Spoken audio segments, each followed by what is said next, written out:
Hey, Tim, how you doing? Huh. Oh, Nope, I can hear you, Tom. yeah, I can't hear Tim. No.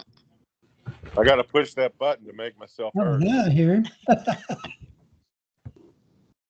I'm on my phone. I can't get my computer to the tiny URL to work. Huh. Hey, Davis. Hey, how are y'all? Hey, Davis. Hey. Do you want me to try and resend it to you, Tim? Did you see that email that I sent out earlier? I can send you the full link, not the tiny URL, if that'd be helpful. No, because I can't get my emails on my home computer that way. I only get my MUD emails on my phone. Gotcha. Oh, but forward it to yourself, because that's what I do on my laptop. Just forward it to your home email. Okay.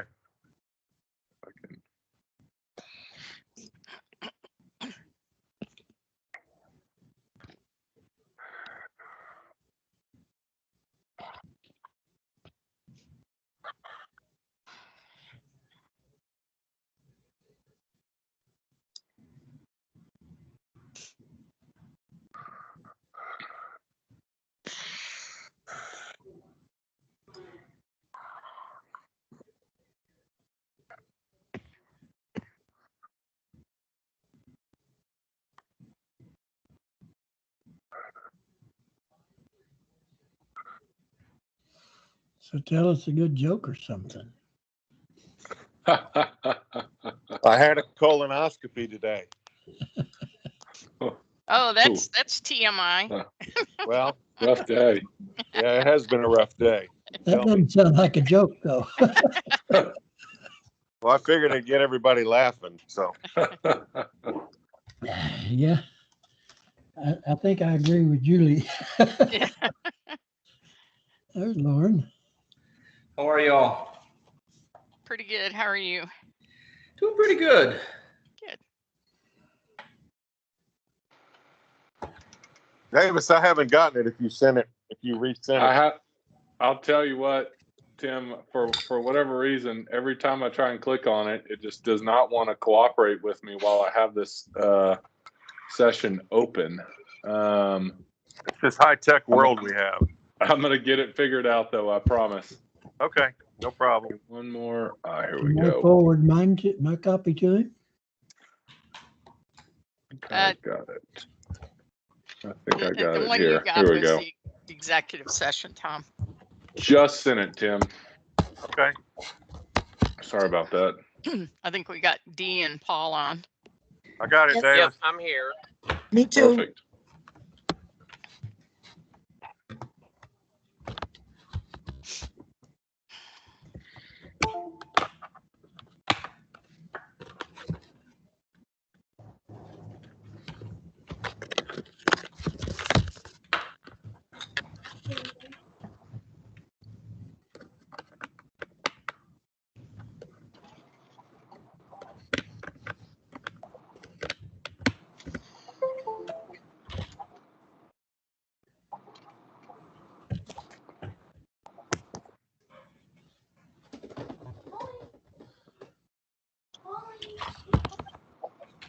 I like your ceiling, Tim. You like that? Pretty clever. It's a good color. Good color there.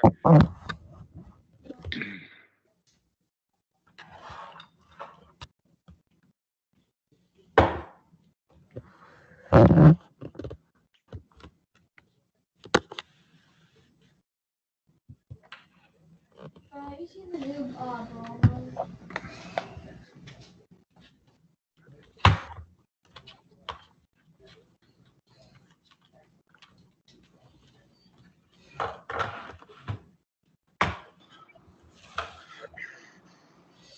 You already started your recording, huh? Yes, sir. If I don't go ahead and start it, I'll forget. Truthfully, we always start talking, and it is easy to forget to get it started. So have a habit of just going ahead and turning it on. So You mean you can't just hit rewind?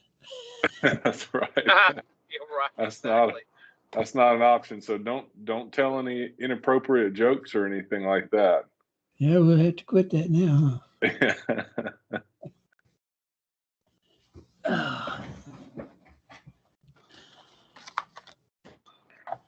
So what I do? We don't have public comments on tonight's agenda, do we? We don't, but we can absolutely receive public comment if there's an item that y'all would like to receive public comment on. Now, I'm just looking at what we had on the agenda. Looks like a short agenda, but a lot of stuff in the package. Yeah. Well, these couple items, figured there'd be a fair amount of discussion, and so just wanted to. Whole purpose of the special meeting was just to address the bond election and have that discussion and then also to I tell you, I honestly have a concern no matter which way it goes. We're going down the same road we did the last time, having to have a special meeting to get the order in time for the speaker and the speaker. Oh, Tim, you're on. Yeah, I know. Yeah, I know.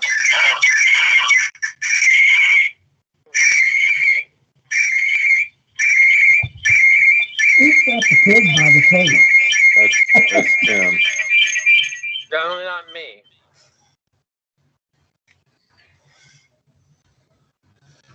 Oh, I guess you let him go, huh? Can you hear me on the phone? Yeah. Yes, sir. Yep, we got you. Okay.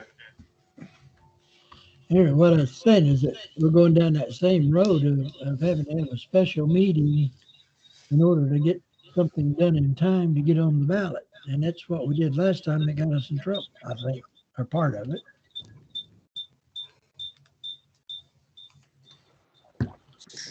I think there's probably some truth to that, although I'll say I think we've had some discussion about the capital improvements plan. I think every single meeting since the last election. So hopefully that's not quite as large of a concern. Getting a little bit of feedback. Is it still me? It's not you. I know who it is though. I'm about to mute him. Is that better? Oh, no. Oh, perfect. No, you're good. Thanks, Tim. Can't get this thing to work right. Can I ask who just joined on the phone, Sam. please? Hey, Davis, this is Richard. I just came on. Hey, Richard. I thought that might be you. I see we have Gerard and Philip Gibbons.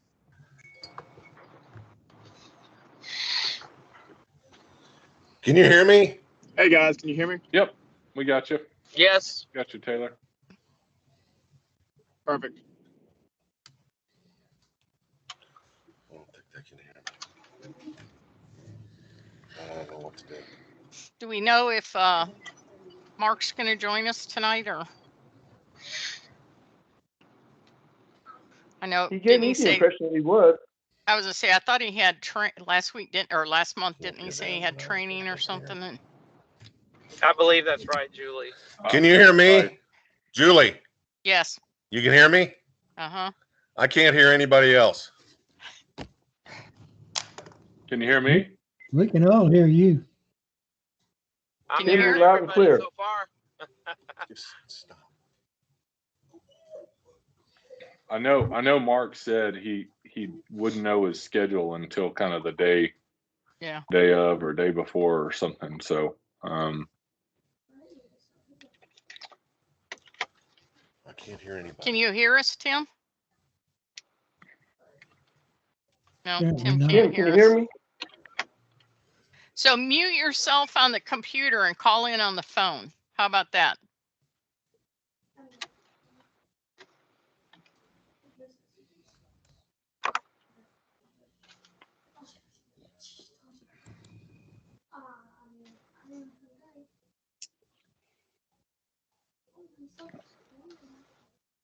Hi, Carl.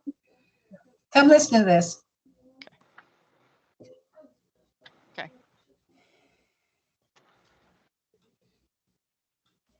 soon as we'll get started as soon as we get Tim situated here. Can you hear us yet, Tim? No. I think we just lost Tim. Guess he's coming back on the phone. Okay. I thought he's going up there. There he is.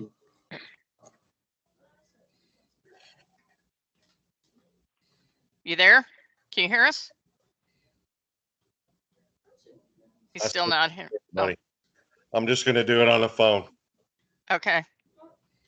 Okay. All right. Oh.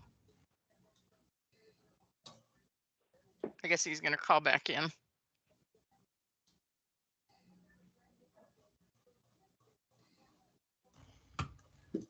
Judy Gilmore, Mhm. Tom Banner, And he's a guest because he was on the board. Can we ask the general public to mute yourself until we get to the public comments, please? Thank you. Okay.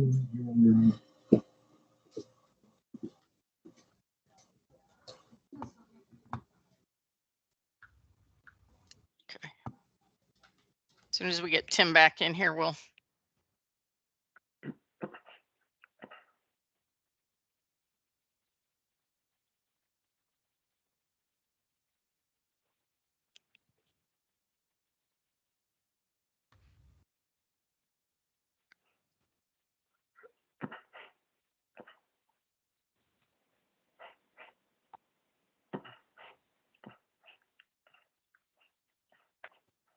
Can I ask who just joined the call? Robert McElroy. Hi, Robert. And we also just had someone call in on the phone. Yeah, I called in on the phone. I don't have a microphone on my computer, so that's why I'm okay. using both. Okay. Okay. Okay, perfect. Thank you. Well, let me see where Tim went. Jamie Beck's here too. I came in a second ago, but you guys were talking, so I didn't interrupt. Thank you. Thanks, Jamie. Welcome.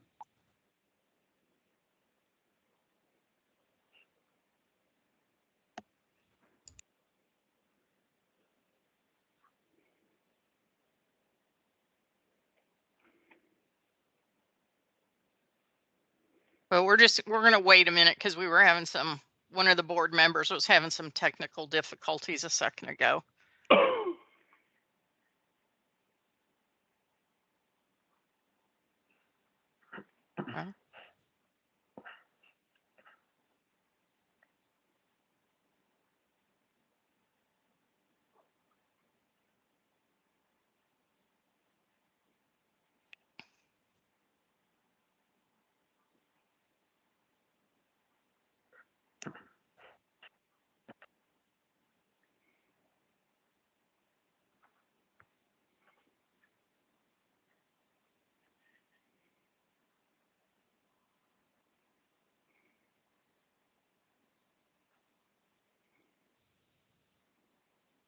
Hello, can I ask who just joined?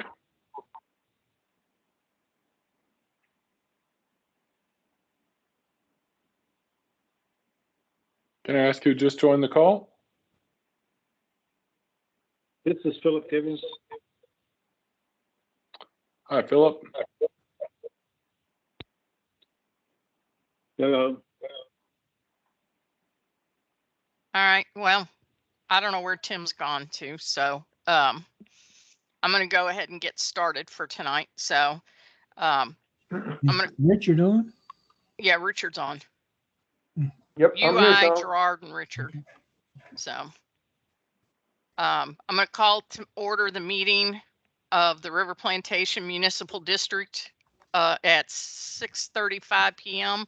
on August 5th. This is a special meeting called to discuss the bond election and some just a short business meeting, and then we'll have our regularly scheduled meeting August 23rd, I think it is, something like that. So um, basically what we're going to discuss tonight is the bond meeting. So I'd like to kind of take it out of order unless somebody has an objection. I'd like to go ahead and get the executive session out of the way so that we can come back and discuss the bond and decide what we want to do instead of having everybody stick around for the whole meeting. So we good with that? Any objections? Can you all hear me? Yeah, I can hear you. Okay. Okay. Looks fine with Yes, me. ma'am. Okay. All right. So we're going to go into executive session, and I wouldn't assume it's going to take very long at all. So if the public wants to just hang for a few minutes, we'll be back, and we're going into executive session. Julie, do you need me for executive session at all? This is Taylor. I don't think know. so, I don't Taylor. know what we're discussing, but I don't Okay. think so. Okay. No, So that's fine. okay. Be right All back. right. Just wanted to make sure. Okay. All right. Thank Sounds good. you. Thanks.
Lonnie, are you there?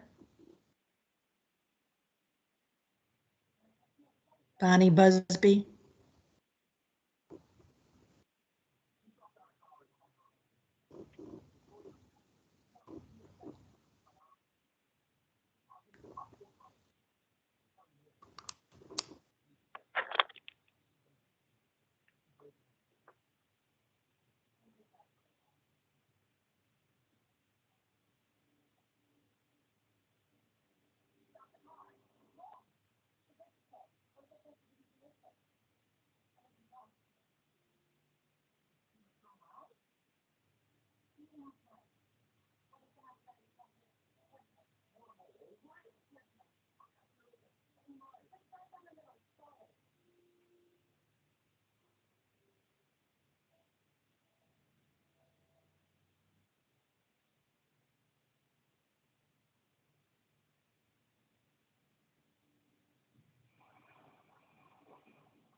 Mic test.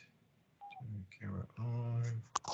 Okay, so now it says it's on, but I still don't see nothing.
Anybody still on here? Yes, Richard. Oh, Mrs. Judge, how are you doing? I'm doing very well. How are you doing? I'm doing great, thank you. Good. I'm glad to see your group is back. At least Milton was out there yesterday. Yep, they're all back. Thank God.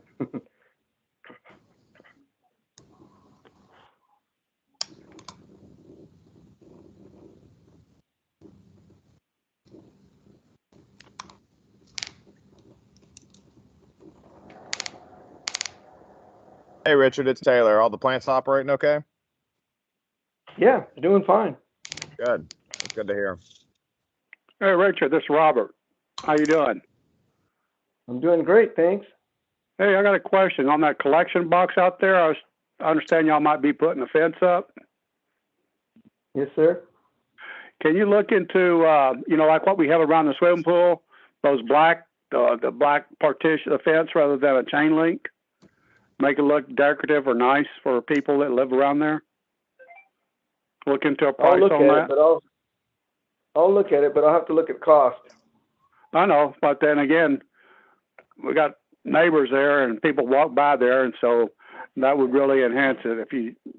I don't know it's that much more, but you might take a look at it because chain link's not cheap either nowadays. It's steel. I think that's a good idea, Robert. I think we should make it look nice for sure. Yeah. But, if all fails, I know I just did a job where we did just kind of slats in the fence, and even though it's not great, it's still chain link. It does look better than just straight chain link. Yeah, but there's a place up on 336 that they sell those partitions like that, and then they go in easy. But and anyway, that's my observation. And then you'll probably need to have a gate or an access, obviously, to get in for people either to cut the yard or get something out or whatever. But no, I gotta have two accesses, one on each side, so I can get the track hose in there to clean it out. Yeah, it seems like where you have that grade, the slope, that's where you have to get in at. No, you got to get in both sides. You can only get part of it from there. You got to go from the backside too. Oh, well, yeah, but I mean on the backside. I'm talking about the side that's back towards the house there. So, yeah. Anyway, that'll be good. Whatever works out. So at least to get it protected from anybody falling in that thing, because they'll never get out. Yeah, I'll take a look at it tomorrow. I appreciate you bringing that to our attention. I mean, I think I saw it a while back when I was looking out, and that's definitely a good observation that it needs to be protected in some way. Yeah, you look at if it's a swimming pool, and that's worse. That's more dangerous than a swimming pool, in my opinion. 100%. And there are regulations about what you have in way of fencing around a pool. And if it's a work environment, OSHA requires anything over 6 foot that there be a safety net there, protect somebody. So yeah. Anyway, that's good. It's been fortunate for the last 50 years. I know I was talking to a neighbor about it. And he says he was surprised that other people want to call in and talk, Robert. Well, they're in executive session. We're chit-chatting. Yeah, so anyway, he said he's surprised nobody's fallen in that thing yet. So no kidding. I mean, that's been open space for a long time. Nowadays it definitely doesn't fly. Right, nowadays. Maybe back then it was all right. I think people might have been a little wiser back then. That's the reality. Well, somebody come running across that place in the middle of the night and not know it's there, they'll catch it now. Oh yeah, especially with all the storms and everything, you don't want to get wrapped up, and that's the only way you can get out and hit that ditch. So oh yeah, we'll get it protected. I think that's a good decision. I don't know if anyone else had anything to say, but yeah. Hey, this is Jamie. I want to butt in for a second. Richard, how big of a section are you looking to try to fence? Oh, it's not that big. It's roughly a 20 by 30. It's not a big area. Okay, I was about to say I have some leftover wrought iron, and I'd be possibly willing to just donate it to the cause if y'all went with something similar. Yeah, I'll take a look at it and see what we got. We got some too. It out of my yard. But I think I've got three. I think I have 3 8-foot sections of it. But like I said, I don't know if it'd be something y'all be interested in. But y'all are welcome to it if y'all want it. Thank you.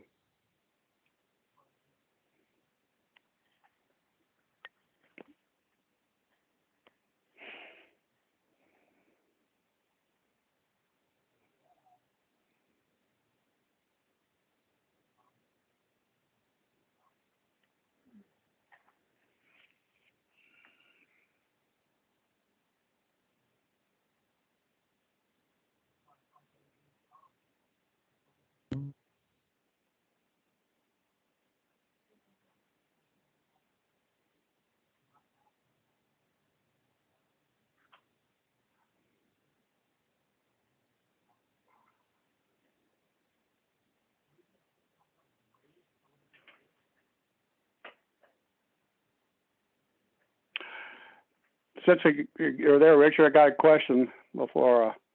There's on a golf course on Charleston. There's drainage between two courses. I guess course 1, hole 1, and hole 9. It's a long drainage ditch there, and I understand it used to be maintained. How does it contribute to the drainage in the neighborhood? I mean, obviously it's grown up pretty solid right now, but does it contribute? I noticed there's some culverts in there, like it's designed to do something. But do you know anything about it, Richard? It's drainage for the golf course. Yeah. Well, there's also that that I mentioned to you before. That's behind people's homes. It goes into a drainage ditch too. So that homeowners, some homeowners have cut it and others haven't. But is that for the golf course also? Depends on what you're talking about. Well, that area there north of, I was in your office. I mentioned it. It goes along the fence line from on the north side of Braxton Bragg, parallel to River Plantation Drive. It's right there where the fences are, where the people's fence is. But I think that's street drainage, not the course drainage. Or it's not on the street. It's on RPMUD property on the easement. So anyway.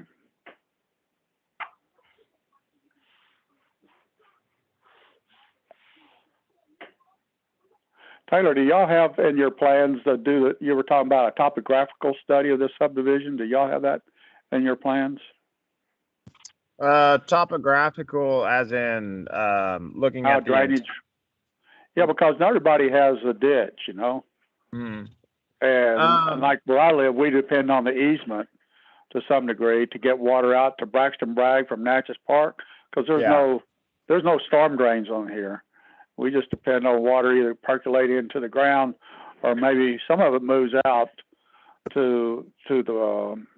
moves out, you know, one way or the other. One way out through a water lot that I have next door to me, but it goes down the easement, and people put a fence up there, and then it blocks the water, you know.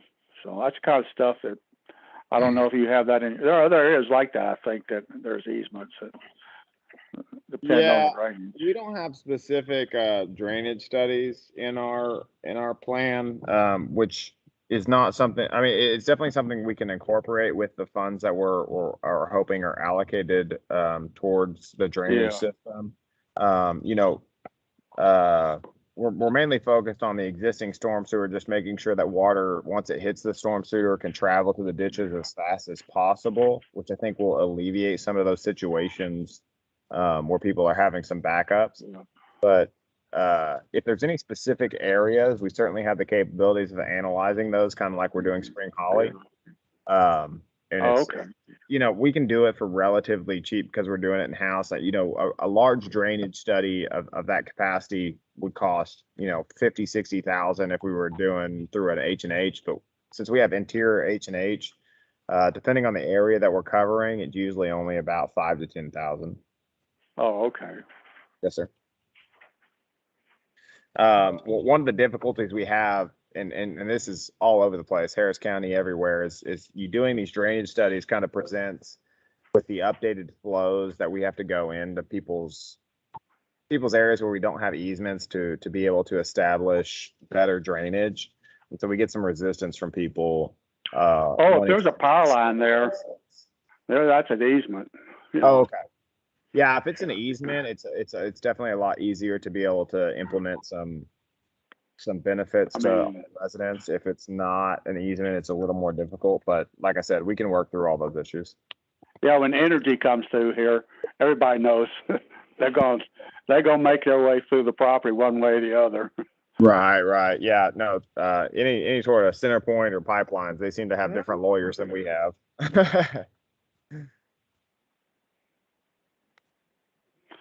Oh, Richard, the Well, the Woodland RV Park on Maplewood, its grand opening is August the 15th. It is, huh? Yeah, you can Google the Woodlands RV Park. Someone mentioned they may be putting tiny homes in there or something like that. Yeah. Yeah. He's only got driveways in there. That's all he's got. Oh, he's got electricity. Oh, he had temporary box put in there, 200 amp circuits. Yep. So, did they get permits from the county to get their water connection and sewer connection too? They don't need a permit for water and sewer. They don't? Okay, so that's why because there was someone around there that was investigating that and said they never could find the permit. So, I didn't think so either. They need a permit to build there. Yeah, they got that. Who's going to issue the water and the sewerage? RP. We've already got it set up. Richard is going to have to issue it? Yeah. Why didn't you tell the lady that RP was going to, MUD was going to issue it?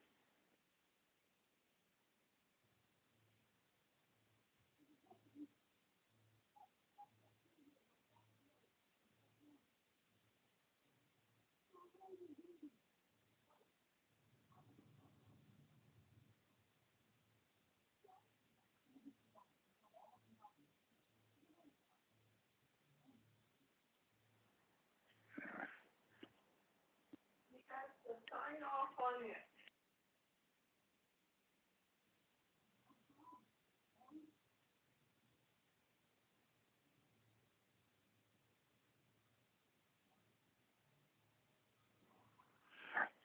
I have another question about down there. Is there a plan to put in a fire hydrant for those people, or are they close enough to a fire hydrant they don't have a problem there? There's one right at the end of the block there. Oh, there is? Okay.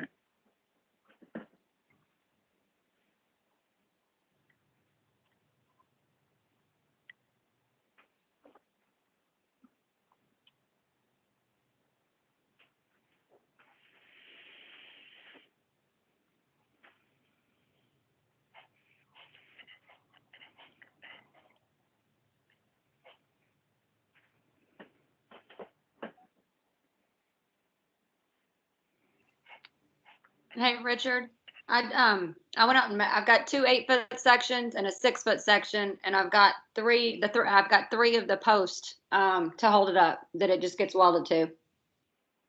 Oh, okay.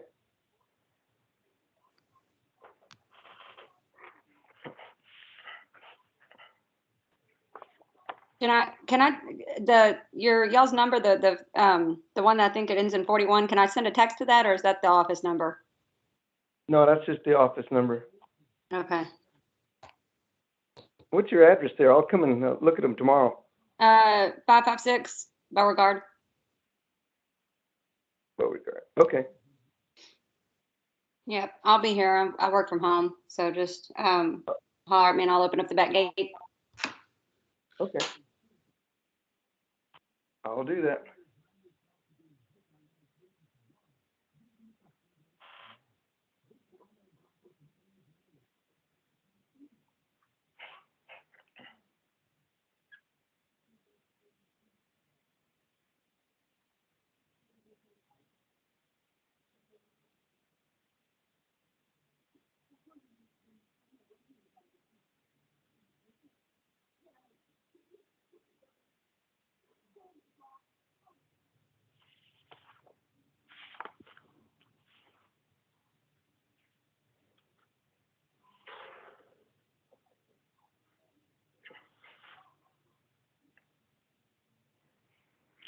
Well, another question, have y'all heard anything about cutting a new road for Mosswood so they can get out in case of rain and all that, flooding, and that bridge goes out? Taylor or Richard, y'all hear anything, if anything's been planned yet? Not me. I have not heard anything about that.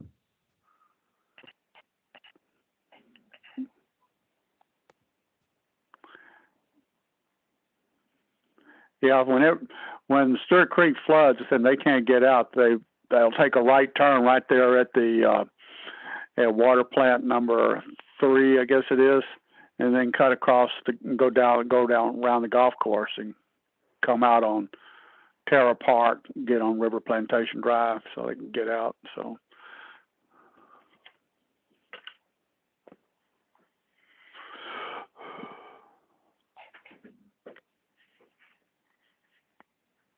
I mentioned that years ago and nobody ever paid attention. Yeah. We've had 2 or 3 storms. I know they've shut them in. It looks like they're coming back. I am back.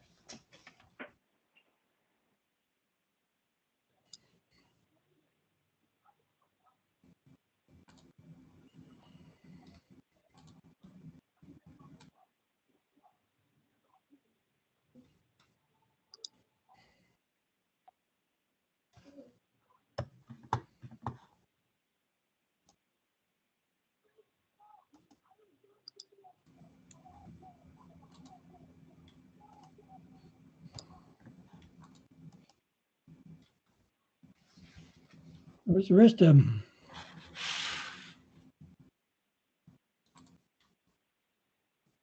I don't know. Got a couple. I'm sure they'll be here in a second. Oh, there's Davis.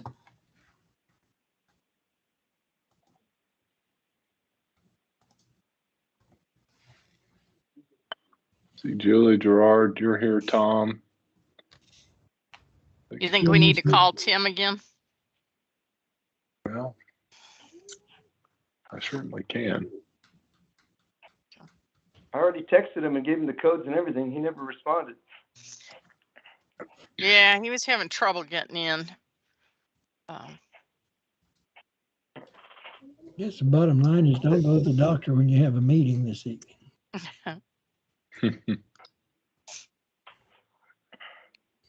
Oh, Lauren's back. Yeah, okay. I'd say Davis, give him a call again. Yeah, I'll give him a call. Yeah. Before.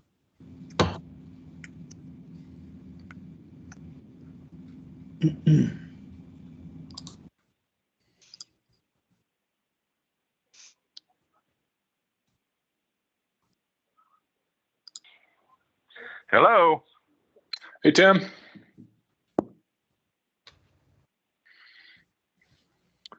All right. I think we're ready to get started. Okay. All right, Tim's here. Finally. Okay. All right. River Plantation MUD Board of Directors has come out of executive session and we're coming back into open session. So do I have anybody that wants to make a motion that we need to vote on? Yeah, I'd like to make a motion that we accept the settlement on the Charleston property and we authorize the president to implement any actions necessary to complete it. Okay. All in favor? Don't you need a I second? second. Oh, I need a second. Thank you. All in favor? Tim second. Tom, aye. Tim, I. Gerard, aye. Julie, aye. Okay. By a vote of 4-0, that vote passes. Okay. Okay. Next thing on the agenda is to consider the water and sewer drainage bond election. I think we have 2 proposals for different, 2 proposals than the engineer's proposal. So for the projection, so somebody want to start first and explain theirs, or do we need? Yeah, go ahead. So who wants to start first to explain theirs or give their reasons for their recommendations or? Well, this is Tim. Can you hear me? Yep. Okay. I'll start with mine. Mine was not a dead set number. I know it says it's like 7.512 million or something like that. That was not a dead set number. It needs to go up. And I was just using a lot of that stuff as an example based on the engineer's study that went on and his list of projects that need to be done.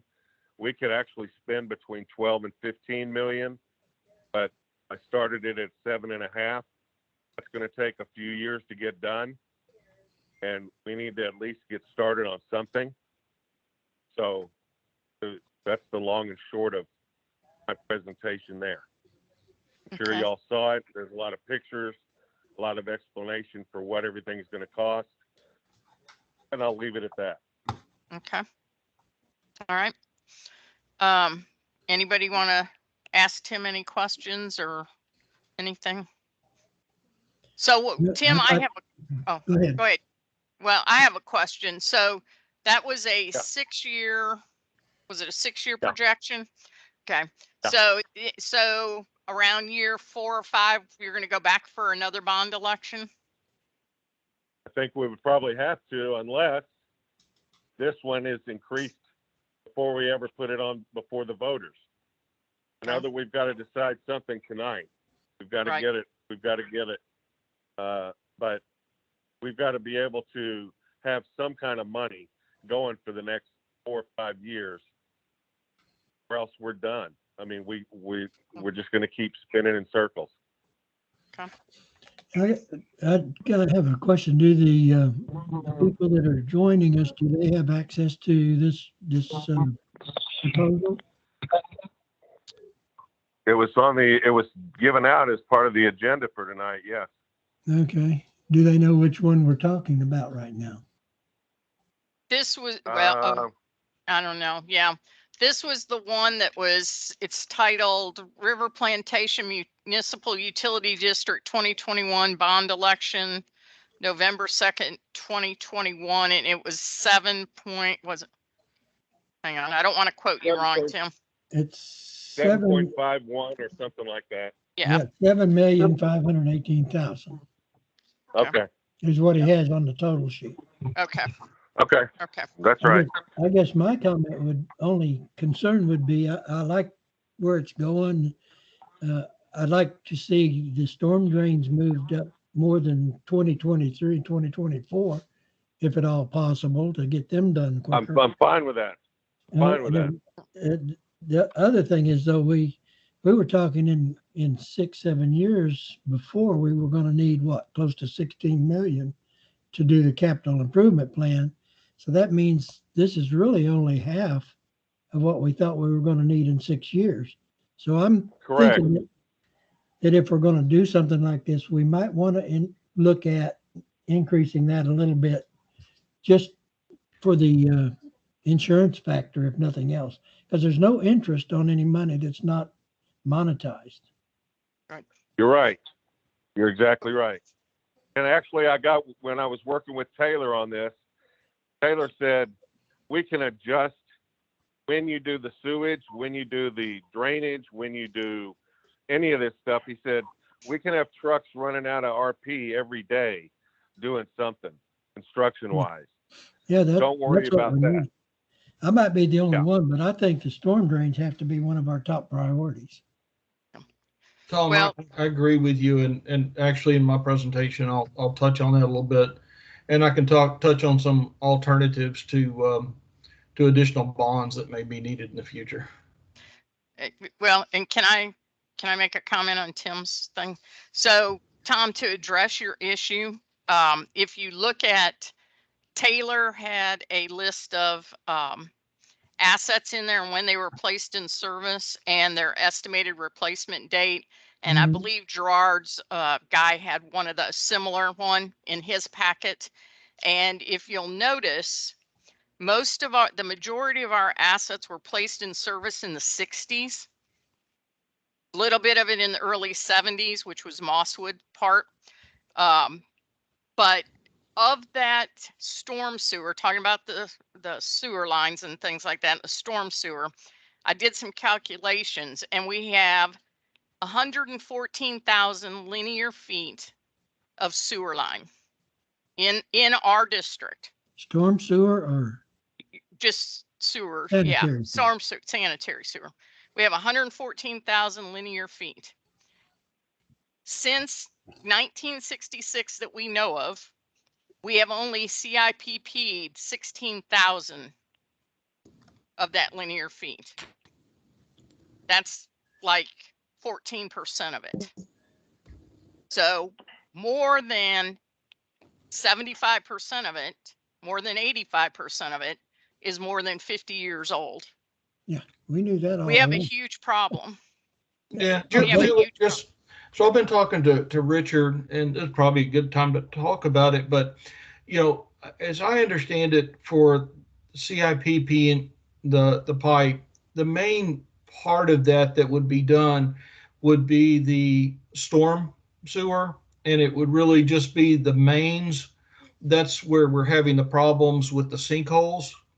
And as I understand from Richard, and I'd certainly like to hear from Taylor as well, but as I understand from Richard, I mean, there's other parts of the storm that are concrete and really are not as much at risk as the CMPP pipes are, the metal pipes are. Well, if you know that, because I talked to Richard this afternoon and he told me he replaced everything that was concrete. So I think No, Julie, that was sewer line, not storm sewer. that was sanitary, right? Yeah. Yes. Okay.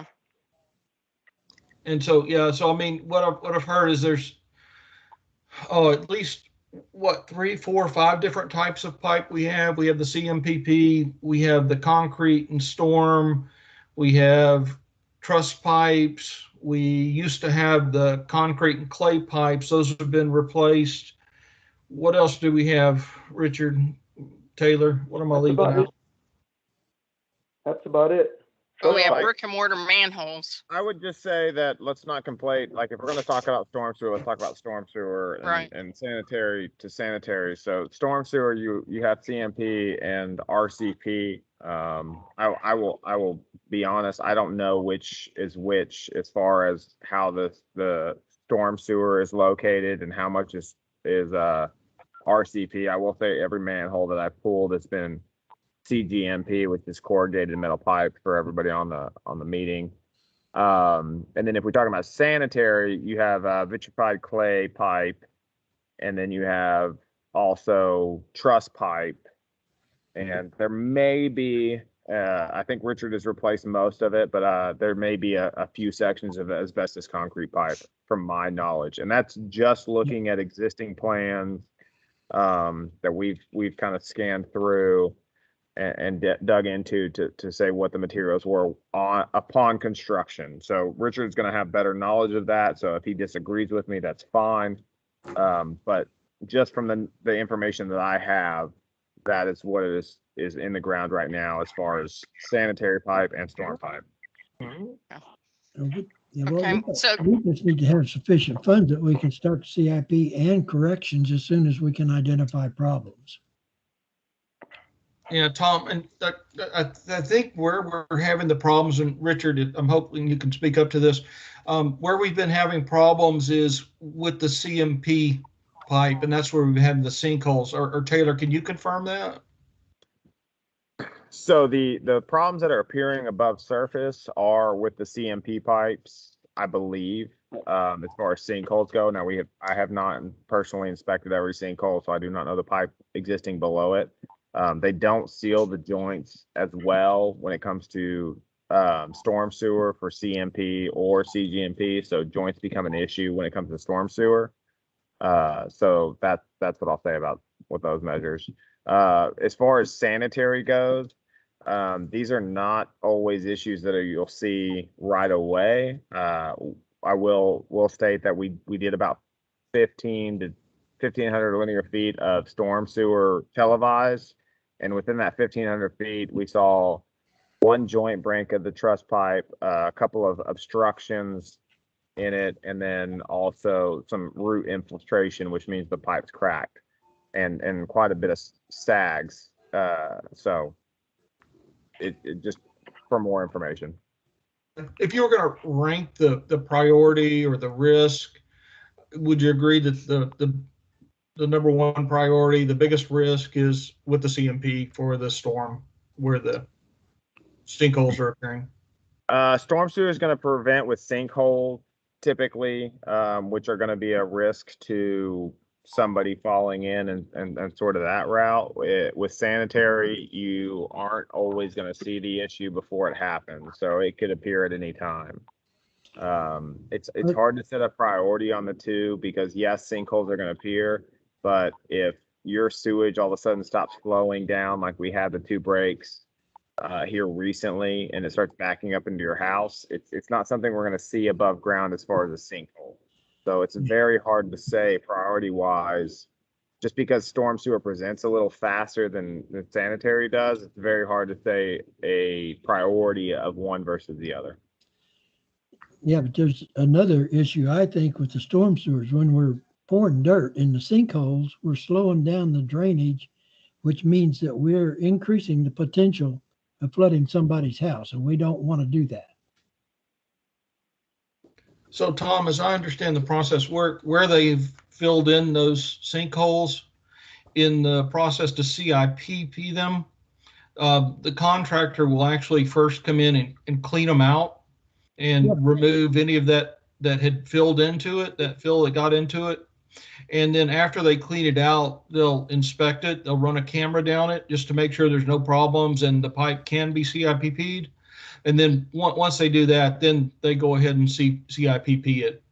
So yeah, but Gerard, that's when out. they've CIPP'd it. What about the areas they haven't CIPP'd that have been filled in? So what I'm suggesting is that we spend or allocate 1.3 million to CIPP all of the CMP mains for the storm, too many S's, for the storm sewer. So we do all of it. It's 1.3 million to do just to CIPP? 1.3 million for CIPP for all of the storm main drains, correct? And that number came from Richard.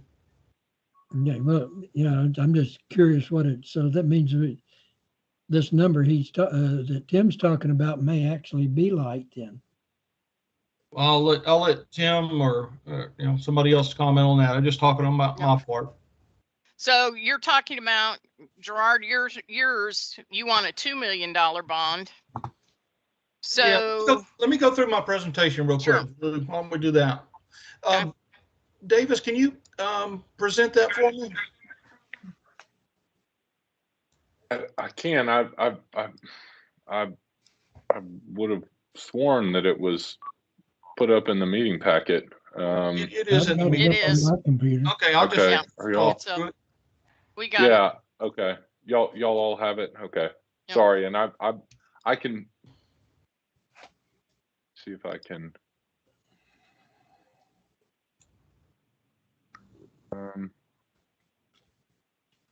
Yeah, I'd really rather. I can give you the ability to share it.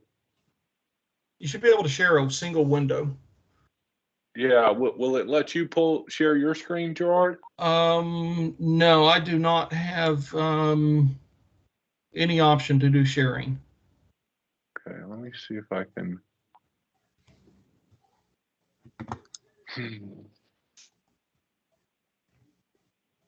I can change that.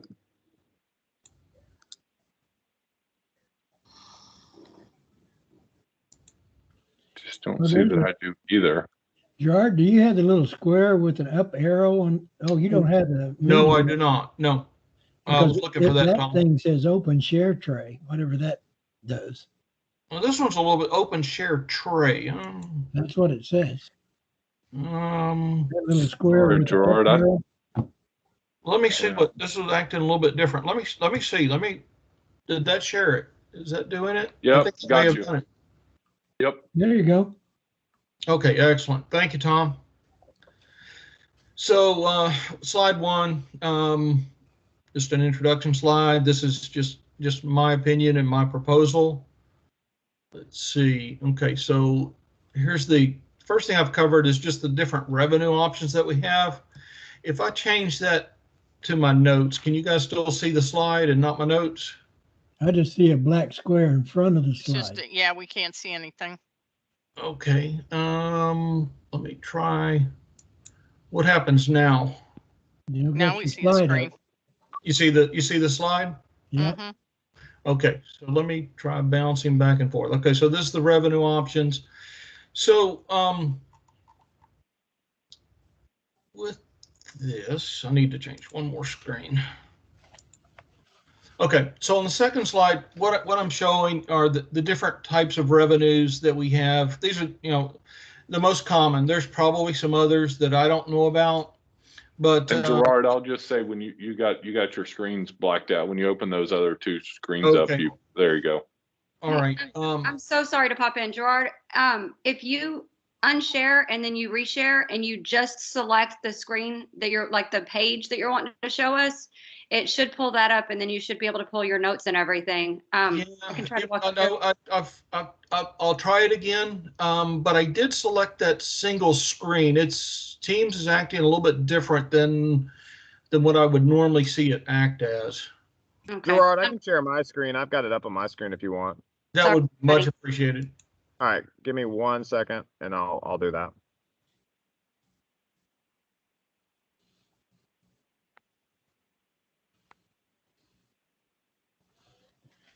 While he's doing that, I have a question because this the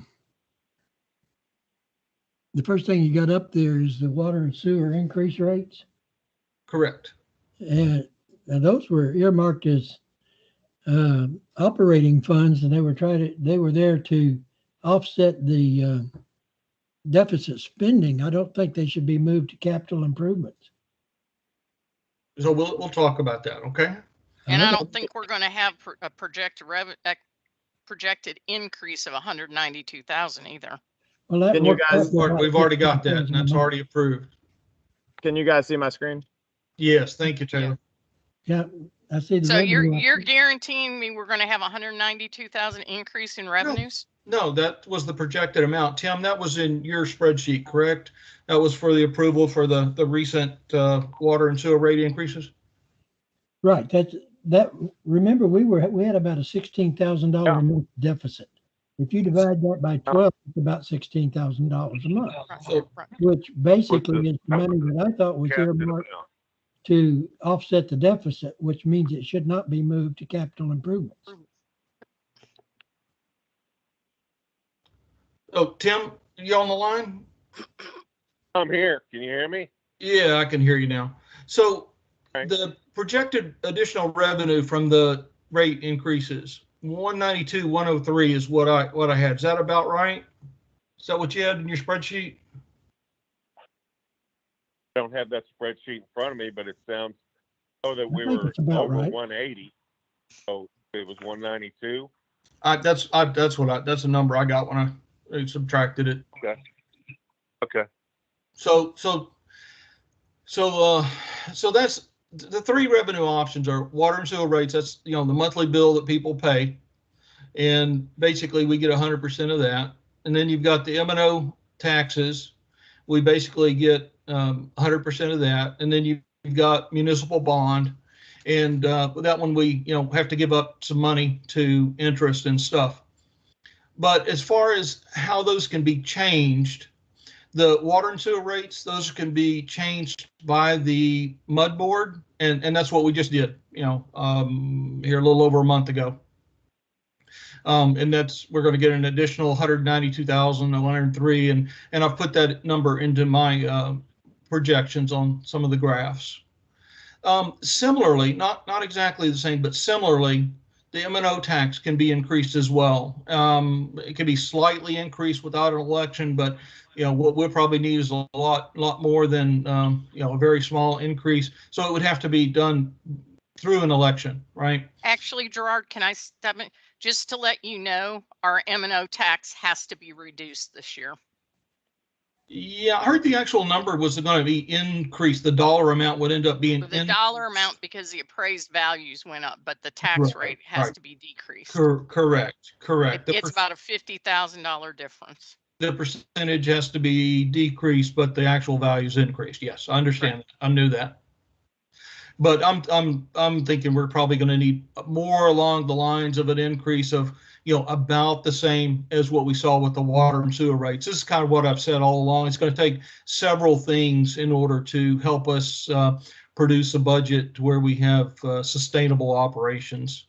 It's not just one thing.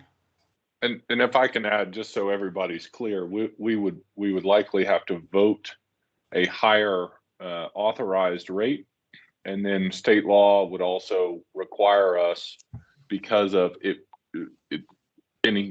we wanted to immediately raise our rate more than the 3.5% cap that we live with right now, we would have to have another election. So you would be looking at two maintenance tax elections for a material rate increase in the short term.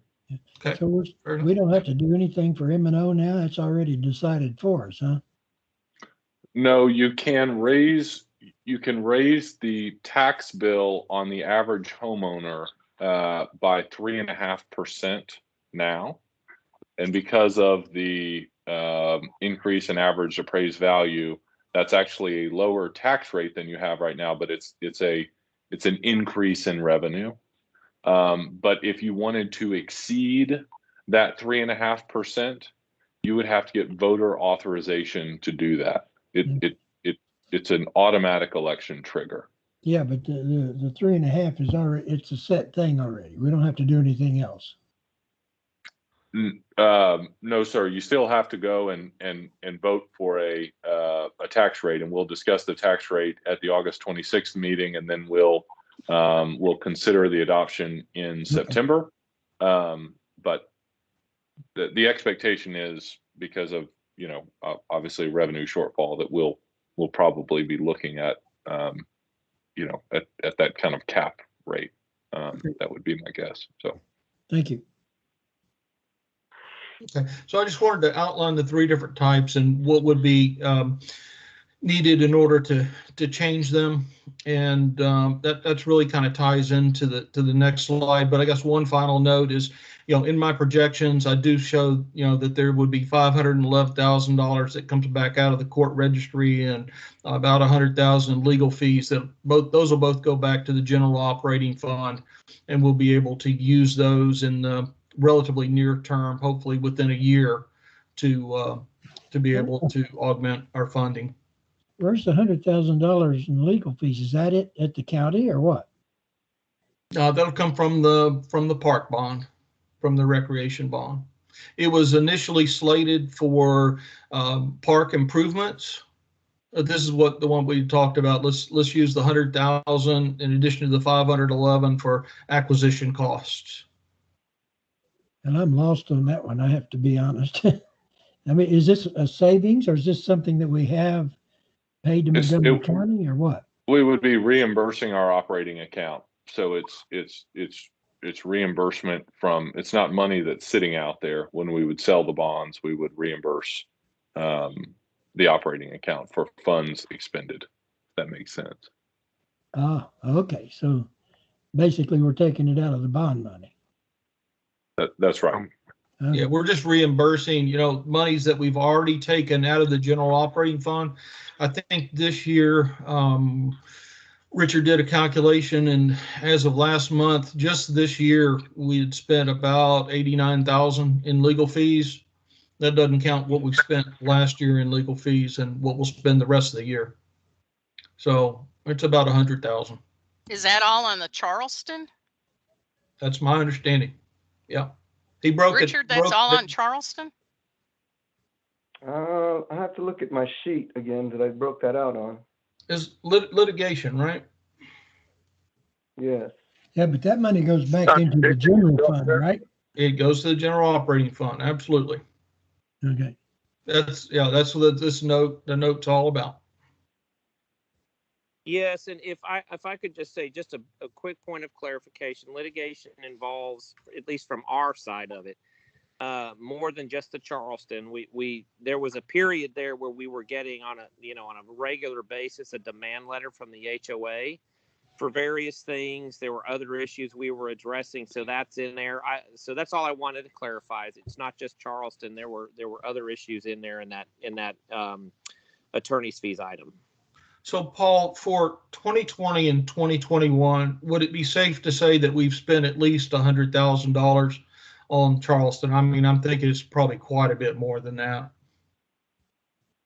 If you look at both. Gerard, I feel safe saying that's probably accurate. Admittedly, I don't know. I haven't looked at the totals in a little while, but I think for over a 2-year period, that's probably accurate. It's certainly not too far off. Okay. Yeah, this is just for projections, Tom. I just take that number and I project it into the 2021, 2022 budget is where you'll see that. I just didn't recognize the number from anywhere, and I wondered how I missed that. Yeah. Okay. Taylor, next slide, please, sir. So the next slide just shows how efficient the different types of revenues are or inefficient. So the first two represent if we get money from bonds, and really the efficiencies are values. We're talking 25 or 30 cents of value, the actual work that we're paying for coming out of every dollar we spend. So they're really, there's a lot of overhead in interest, and even legal fees are a little bit higher, and engineering, everything has to be engineered in those models. But Gerard, is that the market rate of bonds? And maybe I need to ask Lauren that question. So I think it was 5.5%. Let me ask Lauren. Lauren, is that the market rate for what our bonds would go for? It's not. If you were selling today, okay. I prepared some schedules, I think in April, trying to forecast approximately a year in advance. And you all have heard me say this before. I try to be conservative in my assumptions, to say the least. But, since I prepared those schedules in April, interest rates have remained low. Demand for municipal paper has remained high. And I would also describe your time horizon as shorter at this point. At least that's my understanding. I think we're looking at less than a year now from, today until the bonds would potentially be closed. So I don't know if this is helpful or not, but we had a bond sale on Tuesday, 29-year debt. This is a district that was rated. So they carried an investment grade rating from Moody's, the lowest investment grade rating that Moody's has, Baa3, which is kind of equivalent to BBB minus. And they achieved a rate below 2.5%. So your district is different from that one. I don't think, and of course, again, that's the interest rate market today. That's the interest rate market this week. You're not selling bonds this week. And you guys have heard me say this before. It's the trap of my position for when folks ask me, well, Lauren, what interest rate are we going to get when we sell our bonds in February or March? So I don't know. I don't know if that's helpful or if that answers your question. But so 5% is possible, but it's high right now. I think that's unlikely. Even okay. if I my sort of conservative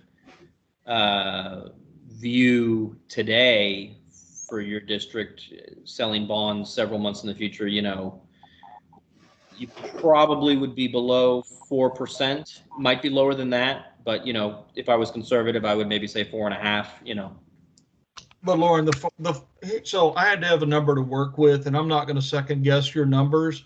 The numbers that that were formally published as part of the engineering report was 5%, correct? Yes, sir. 5.5.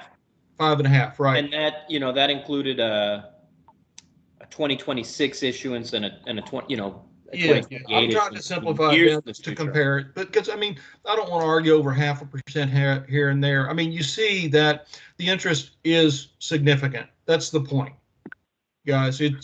We pay a lot of money in interest, whether it's 5.5%, 4.5%, 4%, whatever. The numbers I've worked with are the numbers that you guys gave me as a board. These are the numbers that were presented to the board. The 7% number, that's come up more recently, And I was hearing that realistically it could be 7% because we're unrated. We don't even have an what do you call it, AAA minus. We're unrated, guys. And so we don't really know what the interest rate's going to be, but interest is significant here. And you can see there's not a lot of value. Now, with that said, I mean, I'm not saying that there's not a purpose for bonds. That's not what I'm saying. There is a reason to have bonds, and we certainly needed a bond for the park. We have to bite the bullet, and it's going to cost us some money. That's something that we really couldn't plan for in advance, and that was a significant cost. Legal expenses and acquisition costs are expensive. We couldn't plan for that.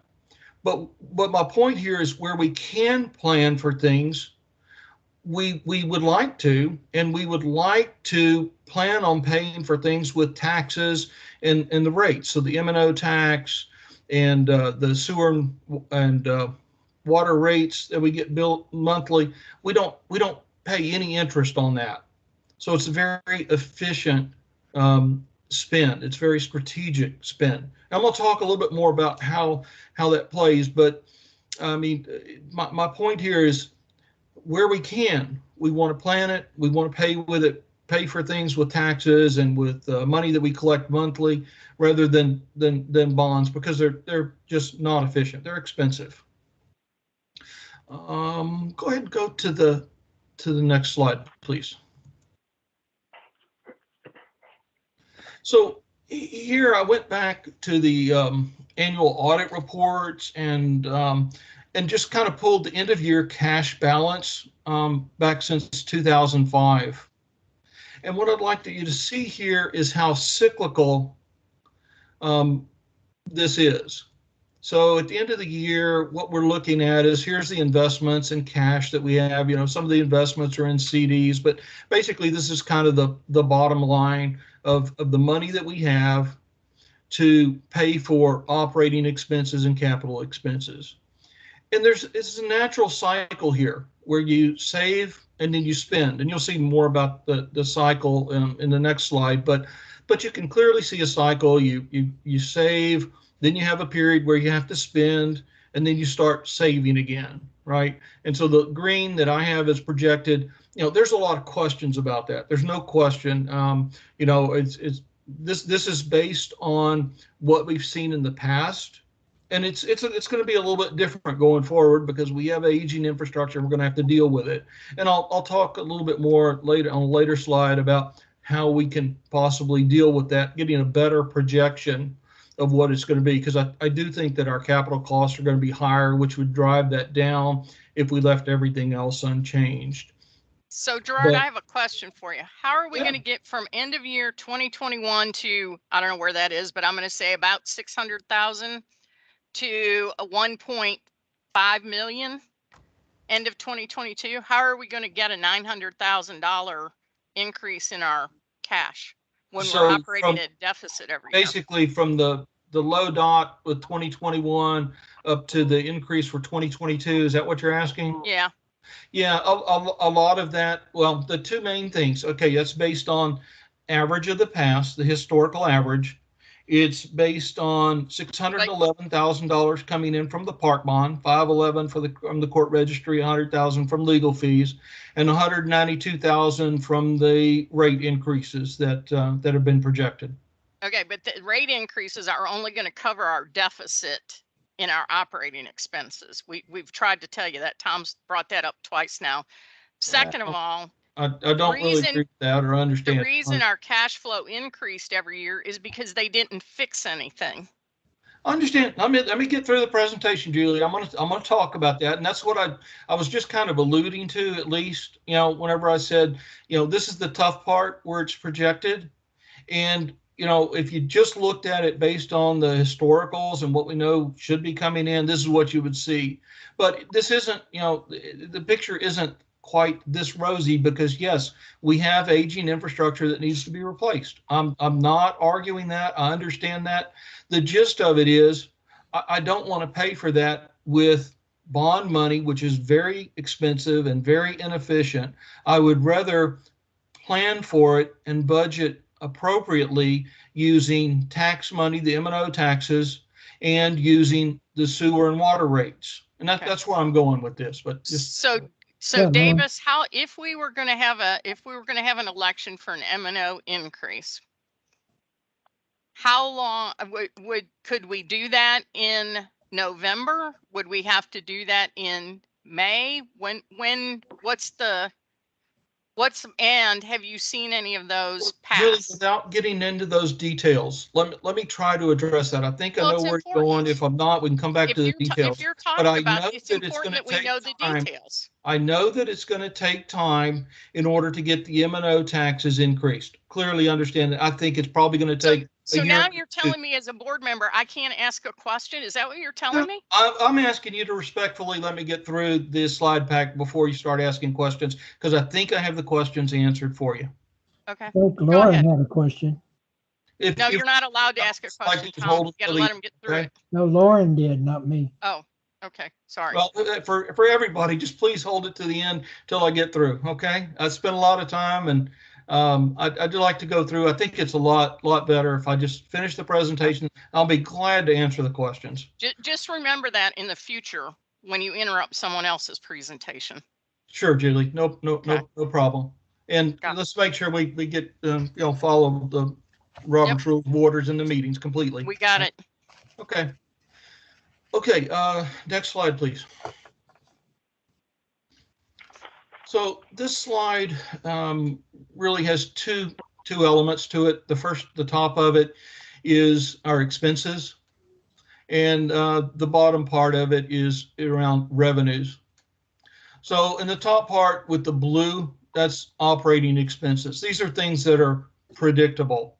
These are payroll, for instance, for district employees, for insurance for district employees, just for electricity, those kinds of operating expenses.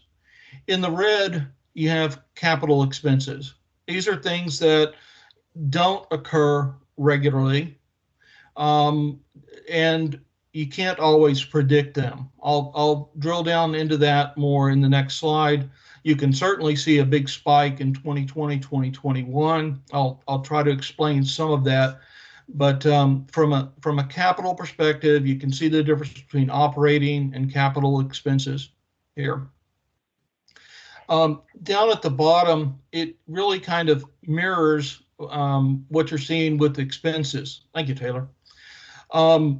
In the blue, these are your revenues that run every year, and some of that you have that's in excess. So that's revenues that are above your expenses. And sometimes you'll go into the red, and that's where expenses have exceeded the revenues. So it's just reinforcing the element above as well as the previous slide. So over time, this is showing that you have revenues, you save, and then sometimes you have to spend. And sometimes it's unpredictable. You can't always project. Although we want to try to do it, and we want to try to do it better, but you can't always project everything that's going to happen. Okay, next slide, please.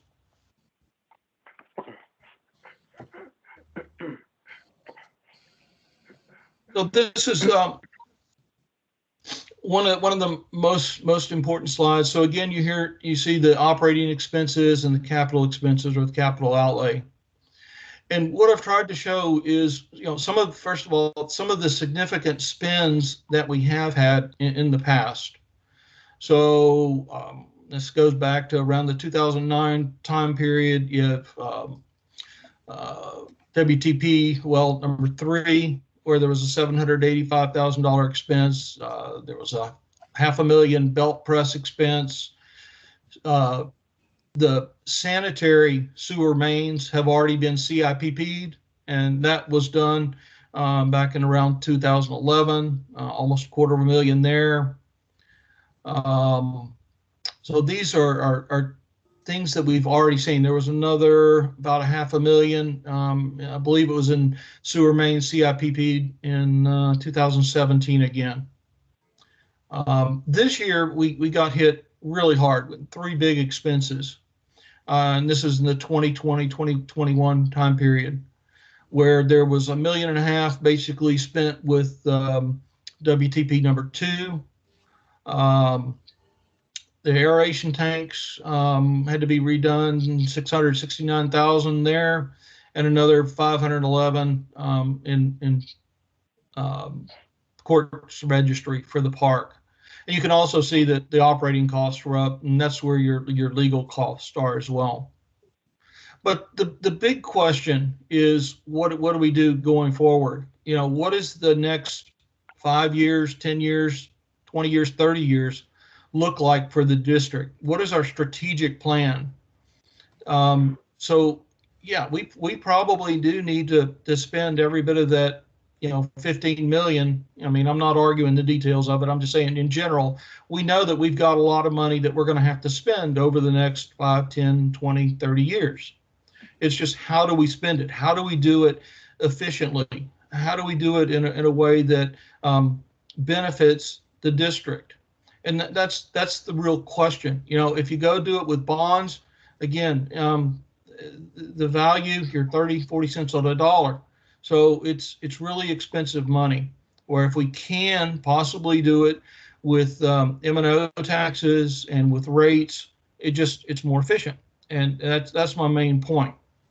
Let's go ahead and go to the next slide, please. So I have a couple of excerpts here. The first one here is from the EPA. They have different levels. It's basically a capability maturity model. And so this is just level 1, step 1. And what they recommend is that you have a plan, right? A capital plan. And you identify your high priority and your short-term needs. And I'll just, kind of foreshadow, this is where I think the $2 million comes in. The things that we just can't ignore. CIPPing the storm main drains, for instance. I've got the list on the next slide. But that needs to be done. It needs to be, it's a couple slides down, Taylor. It's okay. Not quite finished with this one yet. But we also look at the life cycle costs in detail is the way that I read that. And so there's 2 ways that you fund that. So one is through reserve fund accounts, basically savings accounts for different types of expenses, operating expenses and capital expenses. I mean, the other way, if you don't save the money, then you end up having to acquire debt, which is what they refer to here, second bullet, which is just not efficient. It's just we don't get our value out of that, and that's over the mid to long term. That's probably the two big points here. Let's go ahead and go to the next slide, and this is just, we'll go through this one really quickly. This just is for nonprofits, and AICPA is recommending that you have policies around operating and capital budgeting. So you have you basically do planning around those. Okay, let's go to the last slide, I believe. So here's my recommendation. With the bond money, that expensive money, fund only the urgent, the high priority, the short-term projects with that $2 million bond. We need to do those things. It's going to take too long for us to save up with rates and with taxes in order to be able to take care of these. These are pretty big ticket items, and I don't think we can wait. So unfortunately, I think I have to recommend that we go with bond money to take care of that. And this is where I recommend we do the storm sewer mains. And this was the cause of the sinkholes is what everybody's told me, and I've been told it's about 1.3 million. Also understand that there's a recoding that needs to be done. I think all of these actually are in Tim's proposal and Taylor's proposal as well. I mean, it's a small subset, but none of these I don't think are out of left field. I think these are all there, just a subset. So the next one is to rehab the east ditch. And the reason I think this is a priority is because most of that's going to be paid by FEMA. We get the work done, FEMA pays us back. So let's make sure that we go ahead and fund that, start getting that work done, getting that ditch rehabbed, and get the FEMA money that's sitting out there. The last one is a lift station relocation. I understand there's a like a temporary, I think it's called a grinder pump that's actually on an owner's property today, and you know it was a temporary fix to an unfortunate problem, but you know we can fix that about 150,000.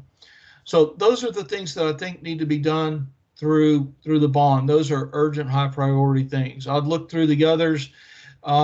Gosh, guys, if there's anything else, you know, that is going to, you know, have an immediate impact on our system capabilities, if we don't fund them, then let me know. And because I'm not aware of any. I mean, there's some things that we definitely like to do, but for instance, I'll call it an upgrade of the electrical panels and the control buildings, right? We're still going to be more than likely running next year, even if we don't go in and replace the old electromechanical breakers and such with new digital things and put in new buildings. We're running today. There's no reason to believe we're not going to be running tomorrow. But there are upgrades that are needed over time to strategically address these issues. And I think that those need to be done. It's just when you do them and how do you pay for them. And that's why I'd like to see them done in annual budgets where we're a lot more efficient. But I'd like to do it very strategically. So how do we do that? We've got the 2021-2022 cycle coming up for budgeting. I think we kind of alluded to that earlier. And in that, I would like us to look at an asset management program in order to really confirm the numbers that are coming out of the CIPP, because I think they're, it's a lot of money, guys. And so I'd like to confirm that. Most of that work would actually be done by Richard. Richard would need to plug a lot of information about all of the different infrastructure into a spreadsheet, and then it would be analyzed. And the outcome, as I understand it, would be, it would tell us, what exactly needs to be replaced and when, as best we can estimate, based on experience from the industry, based on industry's mean time between failure and things like that. So out of the asset management plan, it should tell you how much you need in operating reserves and capital reserves on a yearly basis. And then once you know what you need, then you can come back and figure out how to pay for it with your M&O tax and your rates. I have, let me back up. So Richard introduced me to Philip Givens, and Philip specializes in asset management planning and a number of things, but he's well versed in asset management. And that's why I've asked him to attend, and maybe he can just give a better explanation than I gave about asset management and how it plays into planning and budgeting. Just very briefly, I'm hoping that we can very quickly build some of that into our 2021-2022 planning. But Philip, are you on the line? Can you come off mute and maybe say a few words to describe asset management? Is that okay, Davis, if he does that? It's up to the board. It's whatever the board's preference is. Gerard, I would prefer that since it wasn't on the agenda, we do this at a meeting when you can put it on the agenda. But okay, that's fine. It's up to the other board members too. I'm only one vote on the board. Well, I thought our engineers had done a fairly good job of laying out the 10-year their capital improvement plan. I'm not sure where we're going with this, but Gerard, I'd like to thank you for your presentation. Overall, it was informative. I agree with most of it. Some of it was quite rudimentary, But hopefully now you can understand why we're saying if you get a bond for more than $2 million, you don't have to monetize it. You keep it there and it's not costing you anything. When you keep going back for new bond elections, you spend $15,000 or more each time. Well, that's why you go ahead and you do the strategic planning, and you really should only have to do this, hopefully, ideally one time. You wouldn't have to go back multiple times. That's where the asset management planning comes in, and it helps you predict that over time. Yeah, but it doesn't cost you anything if you don't sell the bond. Gerard, can I ask are you finished yet, or Yeah, are you still in the middle? I'm going with, yeah, please Okay. feel free to ask questions. Davis, can I ask you questions? The M&O Oh, sure, election. sure. And, Okay. and Taylor, you mind, is it okay if we take the screen down so we can see each other again?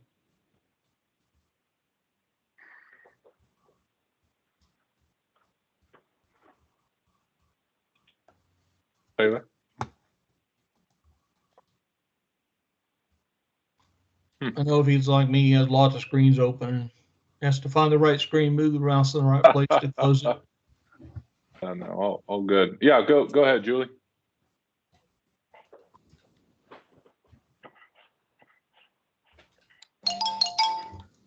Julie? Sorry about that. I'm muted. Yeah, no problem. The M&O election tax increase. Cost, it would have to be a regular election. What other costs would we have associated with that?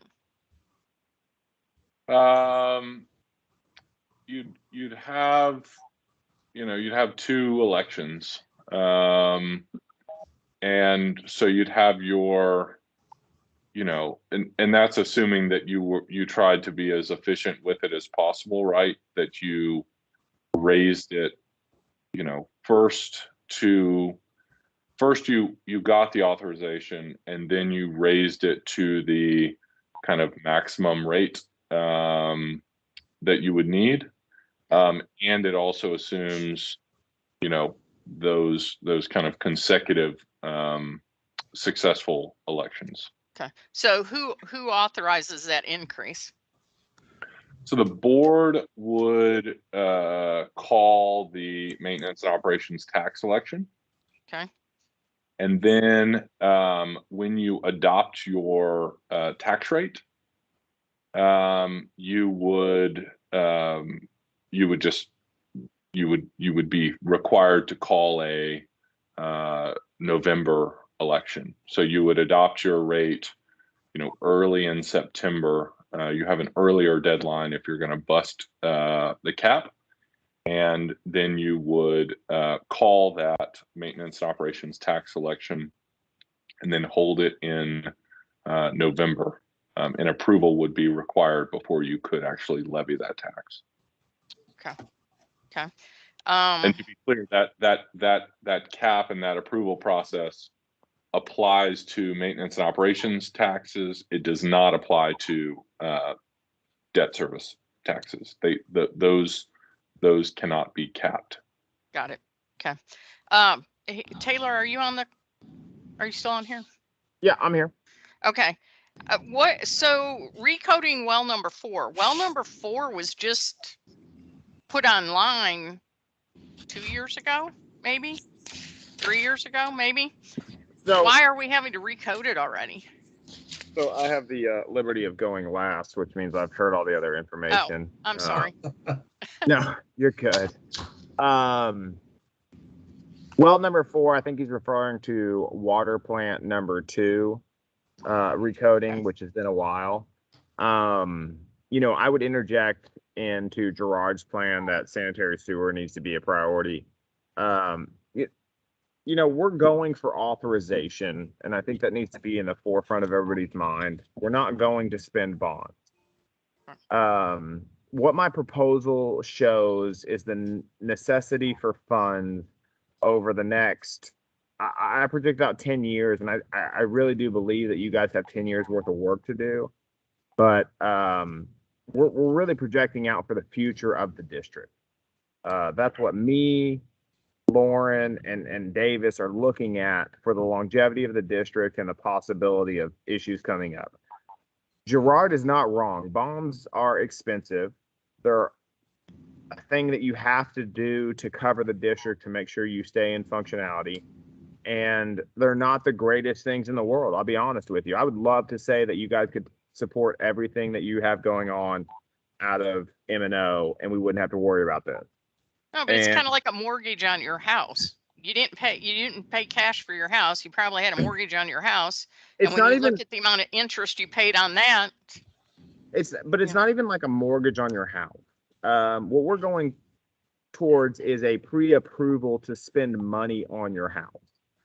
Meaning that if you go to a bank right now, regardless of what the money you make, the bank's going to come back to you and you could make $50,000 a year and the bank's going to go, oh, you can afford a $400,000 house. It might not be financially smart to spend $400,000 on a house making $50,000 a year. But if you chose to do so, you could technically afford it. And bonds is a little more friendlier than that, saying that, you know, over the next 30 years in which you need to expend these bonds or they get canceled, you're looking at what is the future of the district look like. You obviously have some immediate issues. Gerard picked up on those with storm sewer.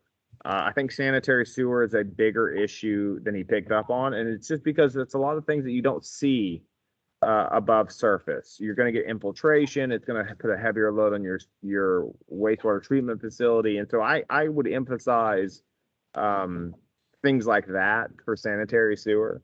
You know, ideally, if we were working in a perfect world and everything went great, we would inspect the sanitary, we'd inspect the storm, and we would only sell, you know, a $6, $7, $8 million bond, and we could get back to a par level over the next 5 years where you start making some M&O tax in which you can cover things projecting out the future.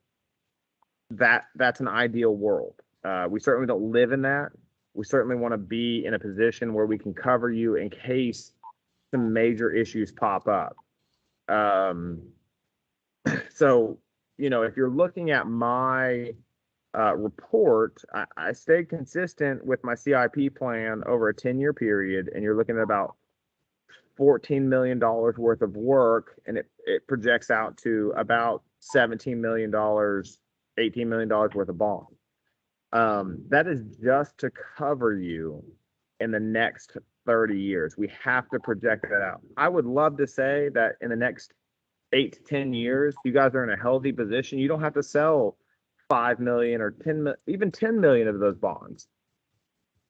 This is not the district trying to take out all this money. This is the district trying to put itself in a financially healthy position in which, no, they don't have to expend the money, but should a major thing happen in the next 20 to 30 years, like a well failure happen where you have to expend 2 million and you don't have an M&O working in your favor, that you're able to cover that to continue to be a healthy district that constantly feeds its constituents with water and sanitary sewer and storm sewer. So again, I have the benefit of going last just because I know what everybody said, but I'm just trying to look at it from a reasonable standpoint in which bond authorization is a function of being able to function as a studious district in which you can financially cover the needs of the district in an emergency period of time. You certainly have some issues that are a really high priority. Again, storm and sanitary are a really high priority if you look at my list. And we obviously have to spread those out over a certain period of time because you just can't feasibly do those things within a 5-year period sometimes. But that's what we're trying to cover, and we're trying to cover you guys 30 years down the road. I hope to be the district engineer for 30 years. I hope if you guys aren't on the board for 30 years, I hope the next board is capable of expending in sort of an issue where if something arises, that they have the financial capability of doing that. And so that's where my CIP plan, my priority list, and all those proposals come from, is that I can't just project out 2 years or 5 years. I want to look at you guys and keep you guys a healthy district for a long period of time. I'm young in my career. I've been in this area for 8 years. I hope to be in this area for another 30 to 40 years, and I hope you guys keep me on. But I want to make sure that we can continue to progress and rise to all the issues of a district that was really fully built out by the 1975, I think, is the last time a subdivision was built. So that's kind of where I'm coming from with my stuff. I don't disagree with Gerard on what he's saying, but you really need to project it out into the full stance of what's coming in farther reaching futures that you need to be ready for. I think that the point that the approaches are not mutually exclusive is a good one. And there's certainly nothing that would prohibit you from including a maintenance and operations tax increase on the ballot in November as well. We could absolutely come back and put that proposition on the ballot. I will tell you, just from my personal experience with a number of MUD districts, sometimes the idea of saving and budgeting for repairs and all of that is easier said than done, and things do come up, but that certainly doesn't mean that it's not something that is worth trying. But I think it is important that you have adequate authority to turn to in the event that it is not successful. So, Lauren, I just wanted to add, I wanted to say, I think Taylor said it well, and I agree with Gerard and with Taylor. Borrowing money isn't free. There's an interest component. But I just thought I might add this little bit of perspective. You look back at interest rates for the last, 40, 50, 60 years. We are today at a time of historically low interest rates. And even if they were to go up, a full percent, even if here, maybe if they went up 150 basis points before you sold your bonds, you would still be selling them at rates lower than they've been for decades. So I just thought I would add that. Julie, can I say something? This is Dee. Dee, can we finish on the board first and then we'll invite the public? No, I would just like to say, because I have a question for you too, Gerard. Taylor, I definitely agree with you. Davis, what's proper protocol on this? Should the public be invited for comment? Yes, the public is invited. Julie, if I can say, I think it might be good for us to kind of work through it all. We're almost 2 hours in. It's obviously an important topic of conversation. We have, I think we do need to hopefully come to some sort of mutual agreement amongst the board members here. And then we can certainly receive public comment anytime. Just because we have had, in the past, I think it would be a good idea. You're actually muted. I would actually kind of prefer to hear the public comments at some point, because I don't want to run into the same problem we ran into last time, where the public says they weren't made aware and the public says they didn't know about this, and the public says we tried to hide it from them. I'd like to avoid that by letting them.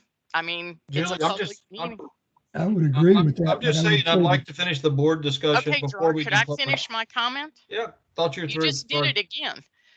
I would prefer, so that we don't run into this down the road. Sure. Okay. I agree. It makes sense to kind of go through all the public comments and then come The back. only thing I would say is I recommend that we use the time limit. Yeah, we limit it. Okay. Okay, I'm going to make this short. Can I talk? Yes. Okay. Yes. I do agree with Taylor. We need more money. I understand it's expensive, but nothing has been done for so darn long. And also, it was funny because just on next door today, Energy has been out here working in RP and people didn't have electricity because the lines are 54 years old. Every time they fix something, the next one cracks. And so I have another question for Gerard. He's proposing this $2 million bond. Does he know how much a bond election costs? And I'd like to hear the number. Bond election cost, I believe, is $11,000. That's for the election. You have an application, correct, Davis? An No, the application question fee was, when how you, much does the election cost? No, the bond Yeah, and election. I'd have to go back and look at the combined expenses. I think that I would have guessed that it would have been higher than that when you took. I think you paid about. I would guess it would be closer to 20, but I can't remember the all the costs associated with it. yeah. Plus you have the attorney's fees for it. Plus you have the advisor's fees for it, the engineer's fees for it. All those costs add up. So Yeah, and I think that's about what Montgomery County charged us just for the oh yeah, just for the election. Correct. kind of physical administration portion correct. of it. Yeah, That's correct. yeah, Okay. not any of the documents or anything like that. Right. So, Dee, you still have a minute and 15 seconds. You got anything else? No, I think I'm good, but yeah, I was looking at the total cost to do a bond election. Okay. Because otherwise elections are just 10 or 11,000. But bond elections with everything you've got to go through are awfully expensive and we don't want to be doing these every year. Yeah. That's it. Thanks. Okay. I agree, Dee. Okay. I agree. You ready to reset the clock, Tom? Anybody else? Anyone else from the public want to? This is Jamie Beck. I would like to ask a question. Okay. I believe this is going to be directed at Taylor, but if not, whoever it is. I am one of the ones that was asking a lot of questions for the last one. One thing that I still would like to see for this one before the vote comes to play.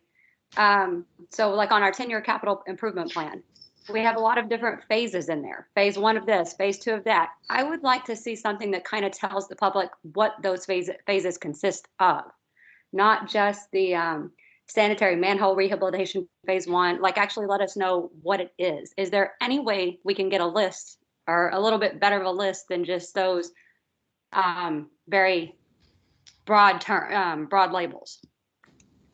Hey, Jamie, this is Taylor. So we broke up the phases, like let's just put, for instance, the sanitary sewer. I don't want to misquote myself, but if you look at the cost estimate, we're a couple $1 million into sanitary sewer. And so we broke that up over a 7-phase item. And I think it's close to $2.5 million worth of sanitary sewer. It's hard to say what the actual phases will consist of without cleaning and televising the entire district. So the first year is cleaning and televising the entire district. And so what we're going to focus on in the first phase would be the most important sections. So for instance, if we clean and televise the entire district and we find that, let's just throw out a number, 25% of the district is an absolute failure. And I'm speaking in broad terms. The first 2 phases would focus on that 25% of absolute failure. So I can't allude to specific subdivisions in which we'd be working on. What I can say is that a lot of research, once we sell the bonds and have the money to thoroughly analyze it, then after that we would be able to partition out those phases into whether it be river plantation, all of section 1, or partially section 1, partially section 7. That's kind of how we would break it up. I understand the frustration of seeing multiple phases, but we do that in terms of priority, not necessarily in terms of section individually, because we certainly have noted that in some of my older subdivisions, we'll televise and we'll see an area that's 60 years old is in still perfect condition, but an area 20 years old is failing rapidly. And it just has to do with the soils and the conditions in which that particular utility has been under in that time period. Okay, so we would expect to see like more of an itemized list in the future than after the election. Yes, absolutely. So after the election, once you authorize bonds, we would come back to the board and say, okay, the first bond is going to be $5 million. And what that consists of is this. And I can confidently say that you're going to have to expend those the first 2, possibly 3 phases on a district your age. So you're going to end up with the 327,000 that is the clean and televised to analyze all of it. And then we're going to go 450,000 on 3 sections, which is $1.5 million to expend those funds on the most prioritized issues. Once we've addressed those prioritized issues, there's a potential we could come back to the board in 5 years, let's say, after we finish all that work and say, okay, you're in a really healthy position. You've created enough M&O taxes. Let's get on a standard regulatory way of rehabbing the system in which we don't have to sell bonds anymore because your system is capable of containing itself for the next 10 years.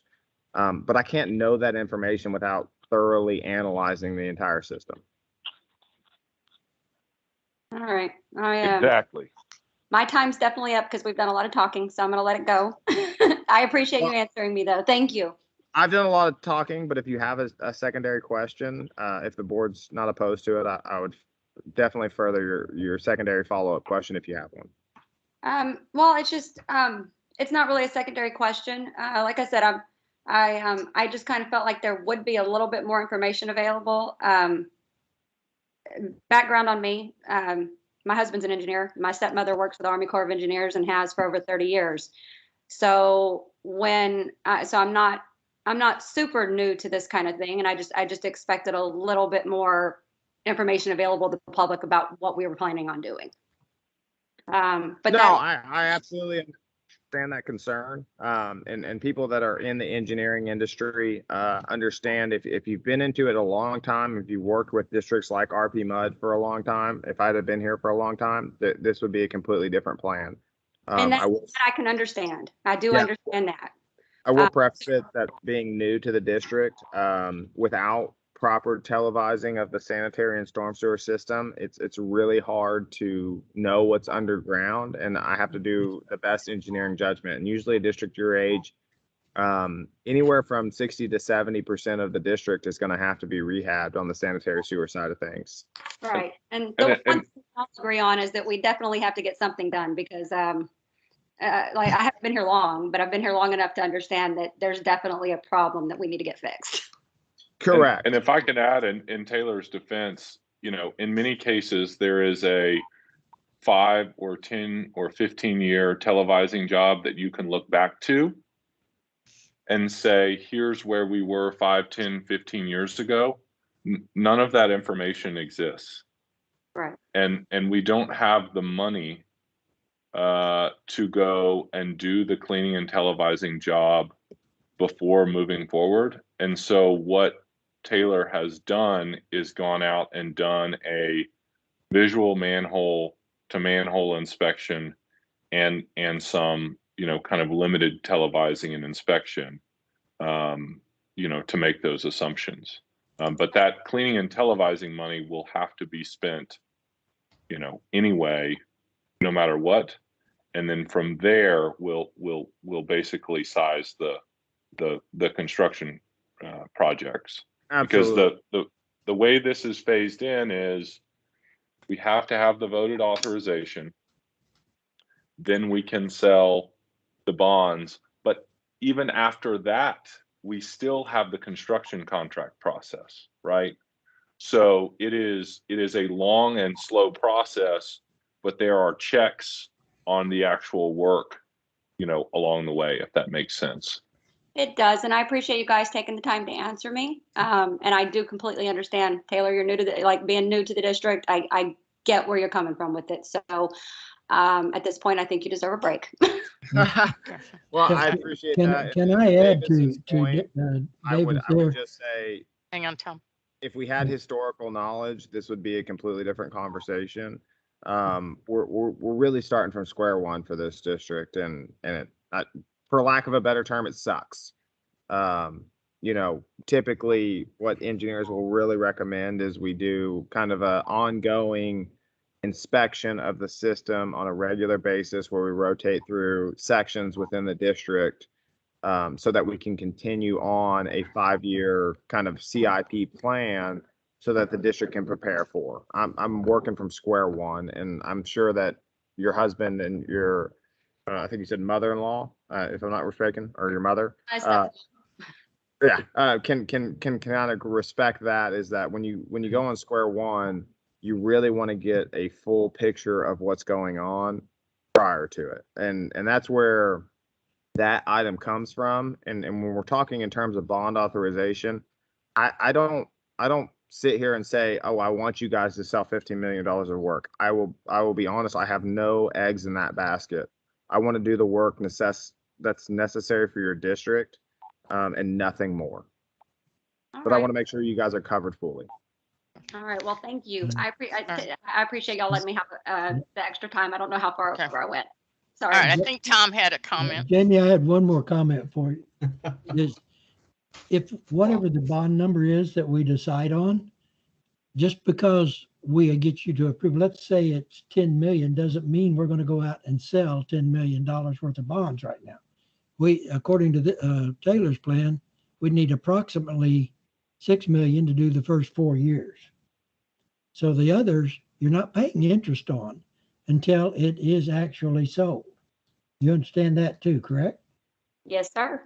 Okay, thank you. I just want to make sure, because a lot of people seem to think, and like in the last one, they were all out there telling we were going to have to pay all this interest and all this money for the entire time, and that was not true. Right. No, I do definitely understand that. I think more so I think a lot of people were kind of worried about the idea that we would have that ability to open up all those bonds, you know, have the ability for it, I guess, is where they were all kind of coming from.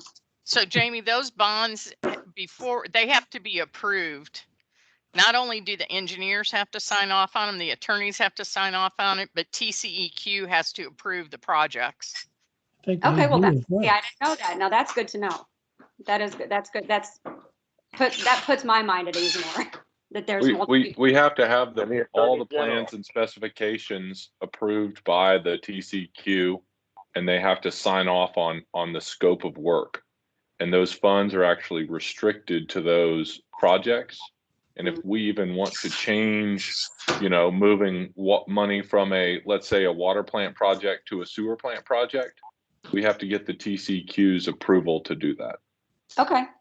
Okay. All right. Perfect. All right. Thank you, guys. No problem. Do we have anybody else that wants to make a comment?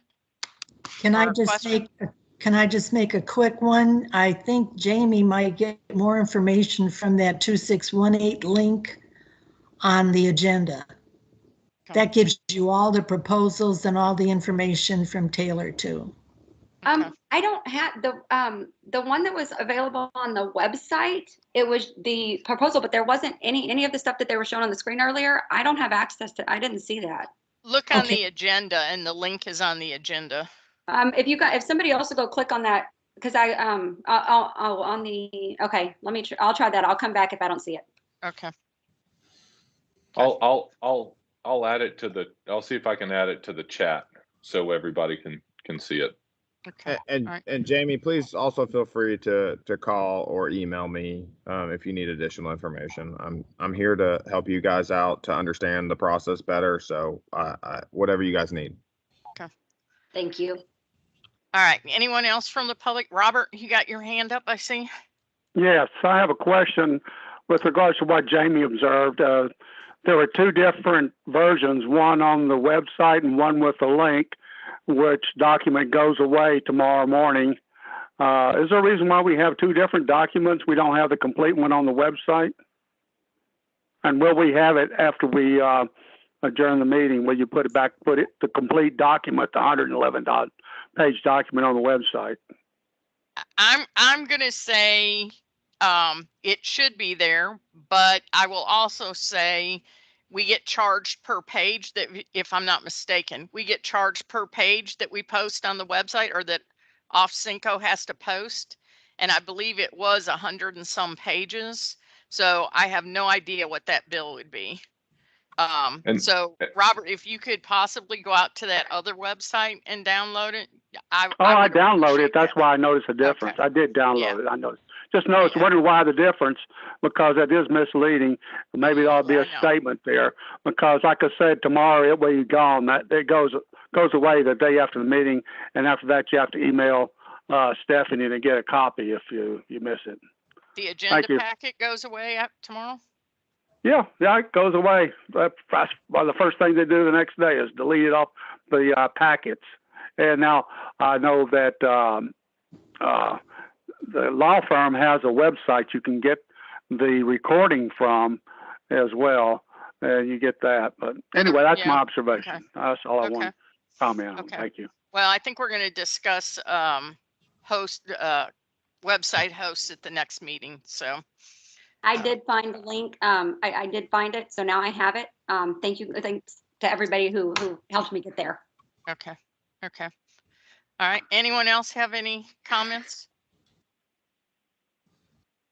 You opening that back up to the board, Julie, or just public? Anybody?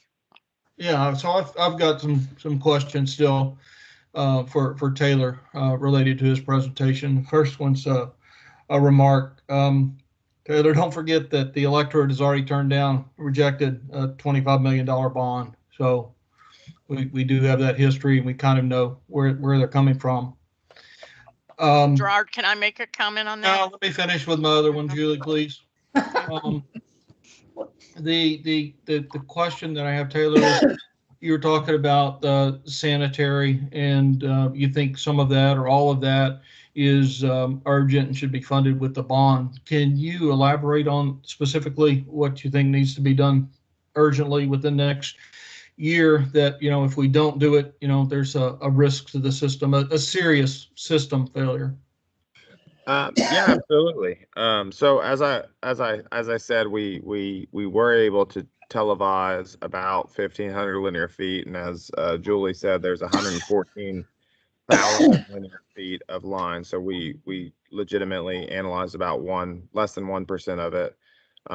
We saw within that a joint break, which is a pretty serious issue. We saw several root infiltrations and obstructions within that sanitary sewer that would allude to some legitimate issues within it. And so if you have to project out using 1% of the sanitary sewer, you find that many issues. And that was actually a newer section using mosswood, which was built in 73.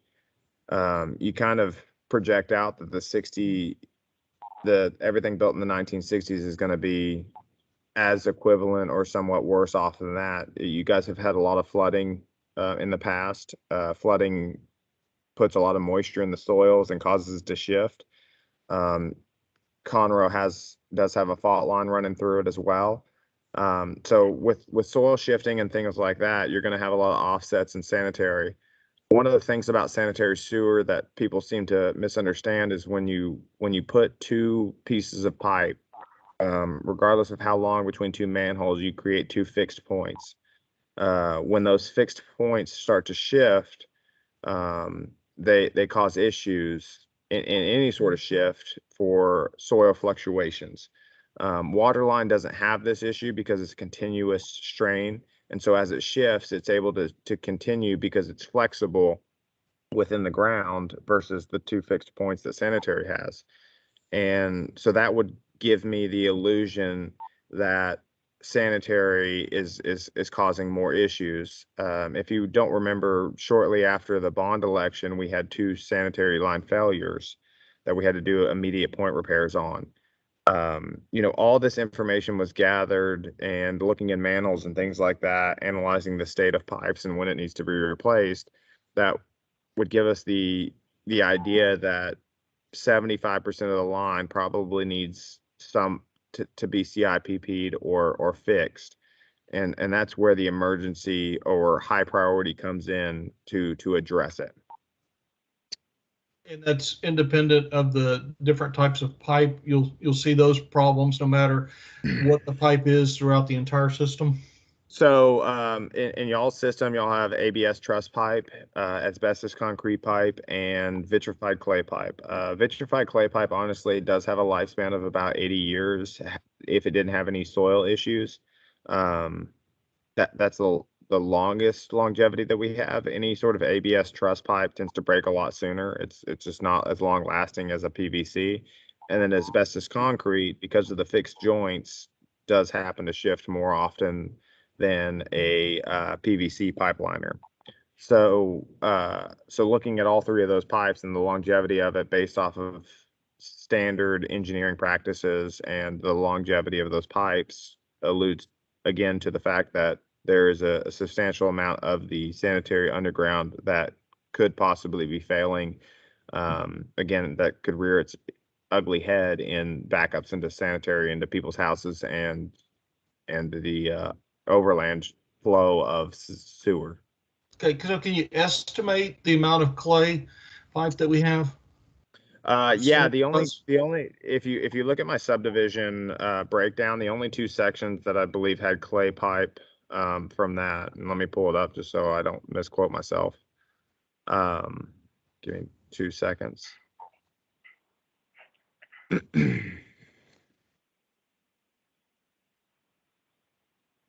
Hey, Taylor, while you're pulling that up, I just wanted to let you know that that itemized list that you have in the document that I'm able to see now is exactly what I was looking for. Thank you. Perfect. I'm glad I could help. Oh, I just passed it. Sorry.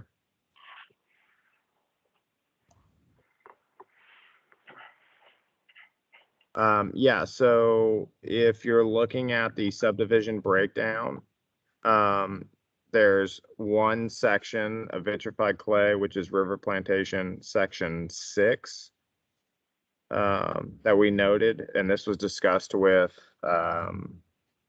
Richard on. Every other section with that sort of piping has been replaced with CIPP, I believe, and he can certainly jump in at any given time. That was put in 1974, and we do have a 40-year lifespan on that. I've seen it last as much as 80 years with the historical data, but again, that's speculation, especially with the amount of flooding that you guys have had, which is going to cause a lot more soil shifting. And to your question, Gerard, you were asking for an estimate. It's probably 10 to 15% of the district. And okay, so 10 to 15% is clay. You think that would be my estimate. Okay, and that's all I was looking for is an estimate. I mean, if that's going to last 80 years, is it 10 or 15% of it, or is it 80% of it? That's what I'm trying to figure out. Yeah, absolutely. The majority of your district is either ABS concrete pipe or probably ABS with truss pipe, which we've not seen a good lifespan on. Hindsight 2020, I would say that it's not a good engineering practice. We certainly don't use it now, and we've seen a lot of failures due to excessive movement of it and cracking that the ABS truss pipe just couldn't withhold with the soil movements. Okay, and you said 75% of it's probably going to need to be CIPP'd or fixed. Do you have a time frame for that? I mean, again, I'm going to go back to, I think, of urgent things, say within the next 2 years. We don't have that much risk in the next 2 years, right? So if you're only looking at the next 2 years, if you'll look at my CIPP plan, I'm going to pull it up real quick. But I'm not really asking you what you put in the plan. I'm asking you about the risk. How much of our system is at risk to major system failure in the next 2 years? So I'm gonna say that 2022 is the start of next year. 2023 being the next risk, at least phase 1, which is approximately 1/7 of the pipe, and then if you project out to 3 years, you're looking for 2/7 of the pipe is probably in a state in which major failure could occur where the district's battling a bunch of point repairs. Okay. And so, given that, how much money would you recommend putting in your budget to address these urgent issues over the next 2 years? If I was looking to sell a bond, I'm assuming you're talking about bond fundings, correct? Yes, sir. I would say a minimum of $5 million because that's covering the sanitary sewer, the storm sewer, and the other issues that you have going on. Oh, okay. So that's sanitary and storm. Yeah, I'd already put like 1.3 in for the storm already. So I guess if you break that down, you'd be at 1.3 and 3.7. So if you're just talking about sanitary, you're looking at approximately, because you do have some manholes that are going to get wrapped up in that. You're looking at about 2 million in sanitary and about a million, 1.3 million in storm sewer. In the manholes, basically. Well, so where do the manholes fit in? I mean, so 1.3 for storm, okay. You've got 2 for sanitary. And the 2 for sanitary included manholes, and I was saying that about $500,000 of that is manholes. Okay, so the 2 million includes it, so 1.5 plus $500,000. That's correct. And how much risk is associated with those manholes? I understand that there's, infiltration into the system, but as I understand it, I mean, we have not experienced any non-compliance, even though we've had some infiltration whenever, you have the flooding. You're never going to get non-compliance over infiltration. What we're looking at is actual sanitary line collapses and manhole collapses. Again, that's not going to be associated with a violation. It's going to be associated. Ultimately, it will impact the operation of your wastewater treatment plant, right? It'll correct. Increase the flows, and you'll have, you'll have discharge violations. That's correct. I'm trying to talk to apples with Gerard, and if you're looking at just sanitary, infiltration is not going to affect the actual ability for the sanitary to function. What it's going to allude to is continued erosion and issues that are going to heighten the risk of failure. And so with both manholes and sanitary, you're looking at a failure percentage of, above 50% potential in those items. Have we had any manholes collapse to date?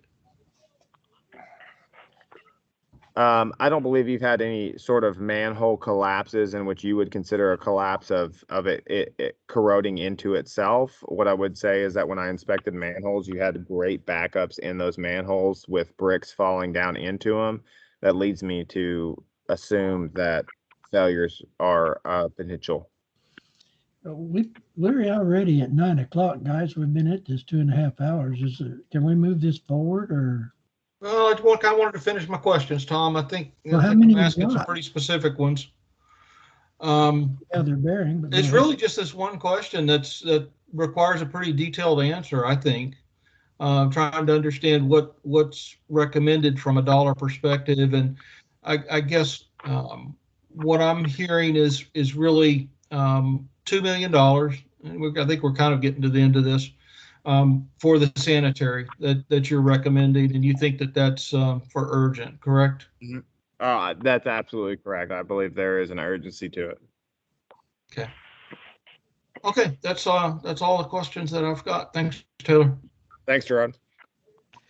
Okay, I just want to make 2 comments on Gerard's comments.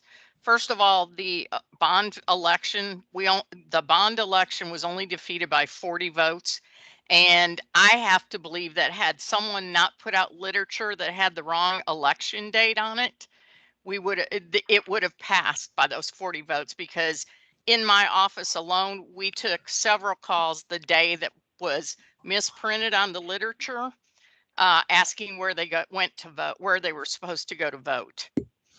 So if we had a fair election and I'm going to say it was just a mistake that they printed it with the wrong date on it. If it were a truly fair election with correct information, I don't know if it would have passed or not. I don't know. So I'm curious. But I'm just saying there were. I just don't want to get too far off track. I mean, we do have the order calling on the agenda, and I think that the biggest thing tonight is to decide if we're gonna proceed, and if so, what the number is. So Davis, I think the question was asked specifically to me. I'd like to respond.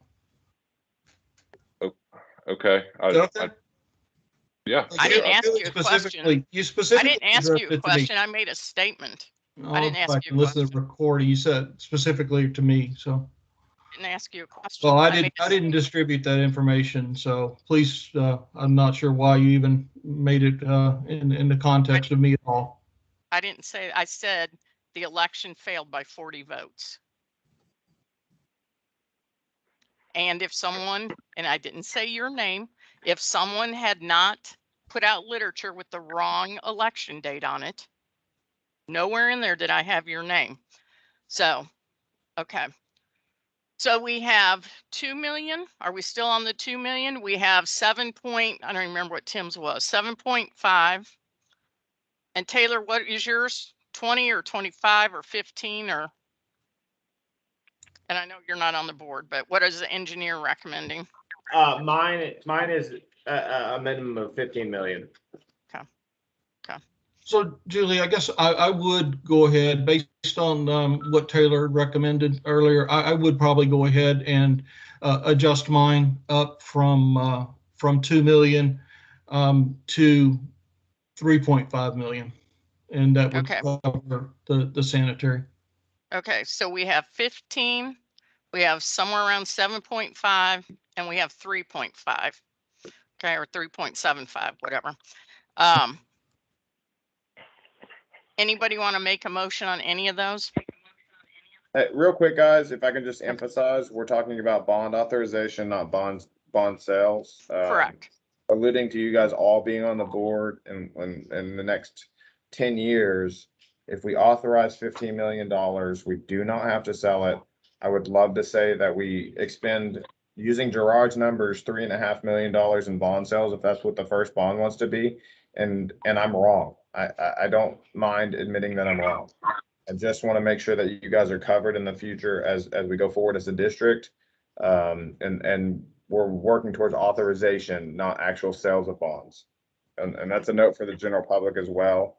We are trying to authorize bonds, meaning that the district has the power to sell those bonds through approval based on what Davis alluded, the TCEQ, the recommendation of the attorney, the engineer, and the financial advisor, versus actually selling bonds, which would be re-presented to you guys in a finite list of what you guys wanted to sell. Fair enough. This is Tim. I'm going to make a motion that I'll make my suggestion. I don't know if this needs to be a motion. My presentation was based on Taylor's numbers. It only got abbreviated because of a lack of time. I'm in favor of a $15 million bond. So if that needs to be a motion, so be it. If not, I'm listening to others. I think this is a good time to poll. I would tell you that my thoughts would be anything less than 10 is a waste of time. So I would vote for anything from 10 to 15. If it's below that, I would say no, let's wait and get our act together. I agree with the 15. I was actually going to say 15 probably wasn't enough, but. Well, it's not based on what we had before. Right. Yeah, and keep in mind with mine, the 3.5 million, that's just to get us over the critical point we got for the next 2 years. And the assumption is that we will begin to do proper asset management, planning, and budgeting. Gerard, I totally understand that, and I believe that we probably wouldn't have to sell much more than $3 or $4 million at the beginning to get it done, which is basically what you're saying. No, Tom, that's Sit there in the bank. We don't, and No. it doesn't draw interest. So I don't understand your reluctance to go ahead and authorize it, but that's your decision. But I guess my question would be, if we're going to do this, we need to be a united board, and we all say, yeah, we're going to do it, and we support it. But Right. I'm just If- giving you if my we're- idea. When you spend $15,000-$20,000 every time you come to an election and try to get another one, it doesn't make sense. You're the one that doesn't like to spend money, and this is the second time we've had to come up and do this. I don't want to keep doing it every other year. So, Tom, I completely understand the process with authorization and issuance. I completely understand that. Okay, that keeps going over. I understand that. As far as the cost of the elections, to be honest, if we spend 10,000, 20,000 maybe with legal all in order to save 50 million, I think it's money well spent to have a different election. But you're operating on the assumption that this board's going to approve, and the TCEQ is going to approve every penny that's authorized. And that's not my intent, I know, and I don't think it's the rest of the board's intent. Well, but the electorate via vote would authorize the board at the board's discretion to issue bonds up to that amount. Say again? I didn't understand. I thought somebody spoke. I'm not sure we can beat this horse anymore. I think we need to go ahead and make a motion, vote on it, and get this done. Well, the only concern I have is we're going right back down that rabbit So hole. I make a motion that we move forward with a bond.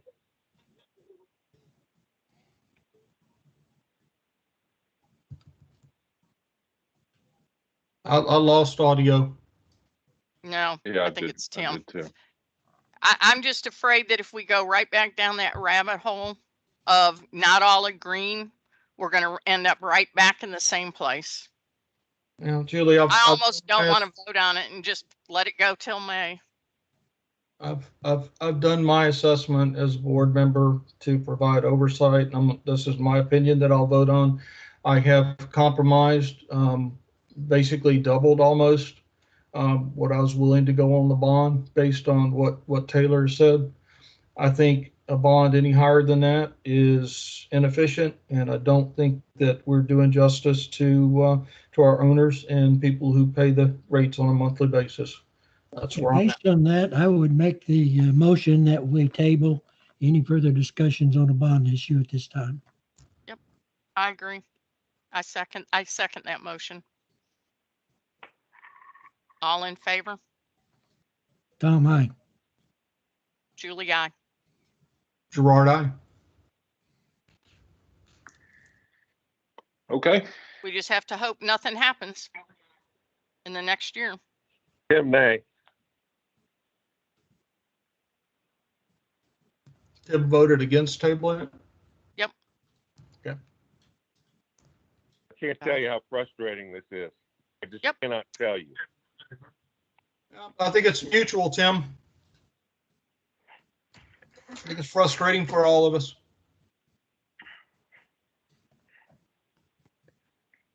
Okay, I think that is all the business. Why do we even discuss it? Okay. I think the meeting's over as far as I'm concerned. Make a motion, we adjourn. A second. Julie, I think you're on mute. All in favor? Make a motion, we adjourn. Yeah, Tom seconded. So, okay. All right. Tom said aye. Julie said aye. Tim said aye. Aye. Aye. All right. Sorry, guys. Thank you for everybody's input. Yeah. Have a great night. Got to this point. Okay.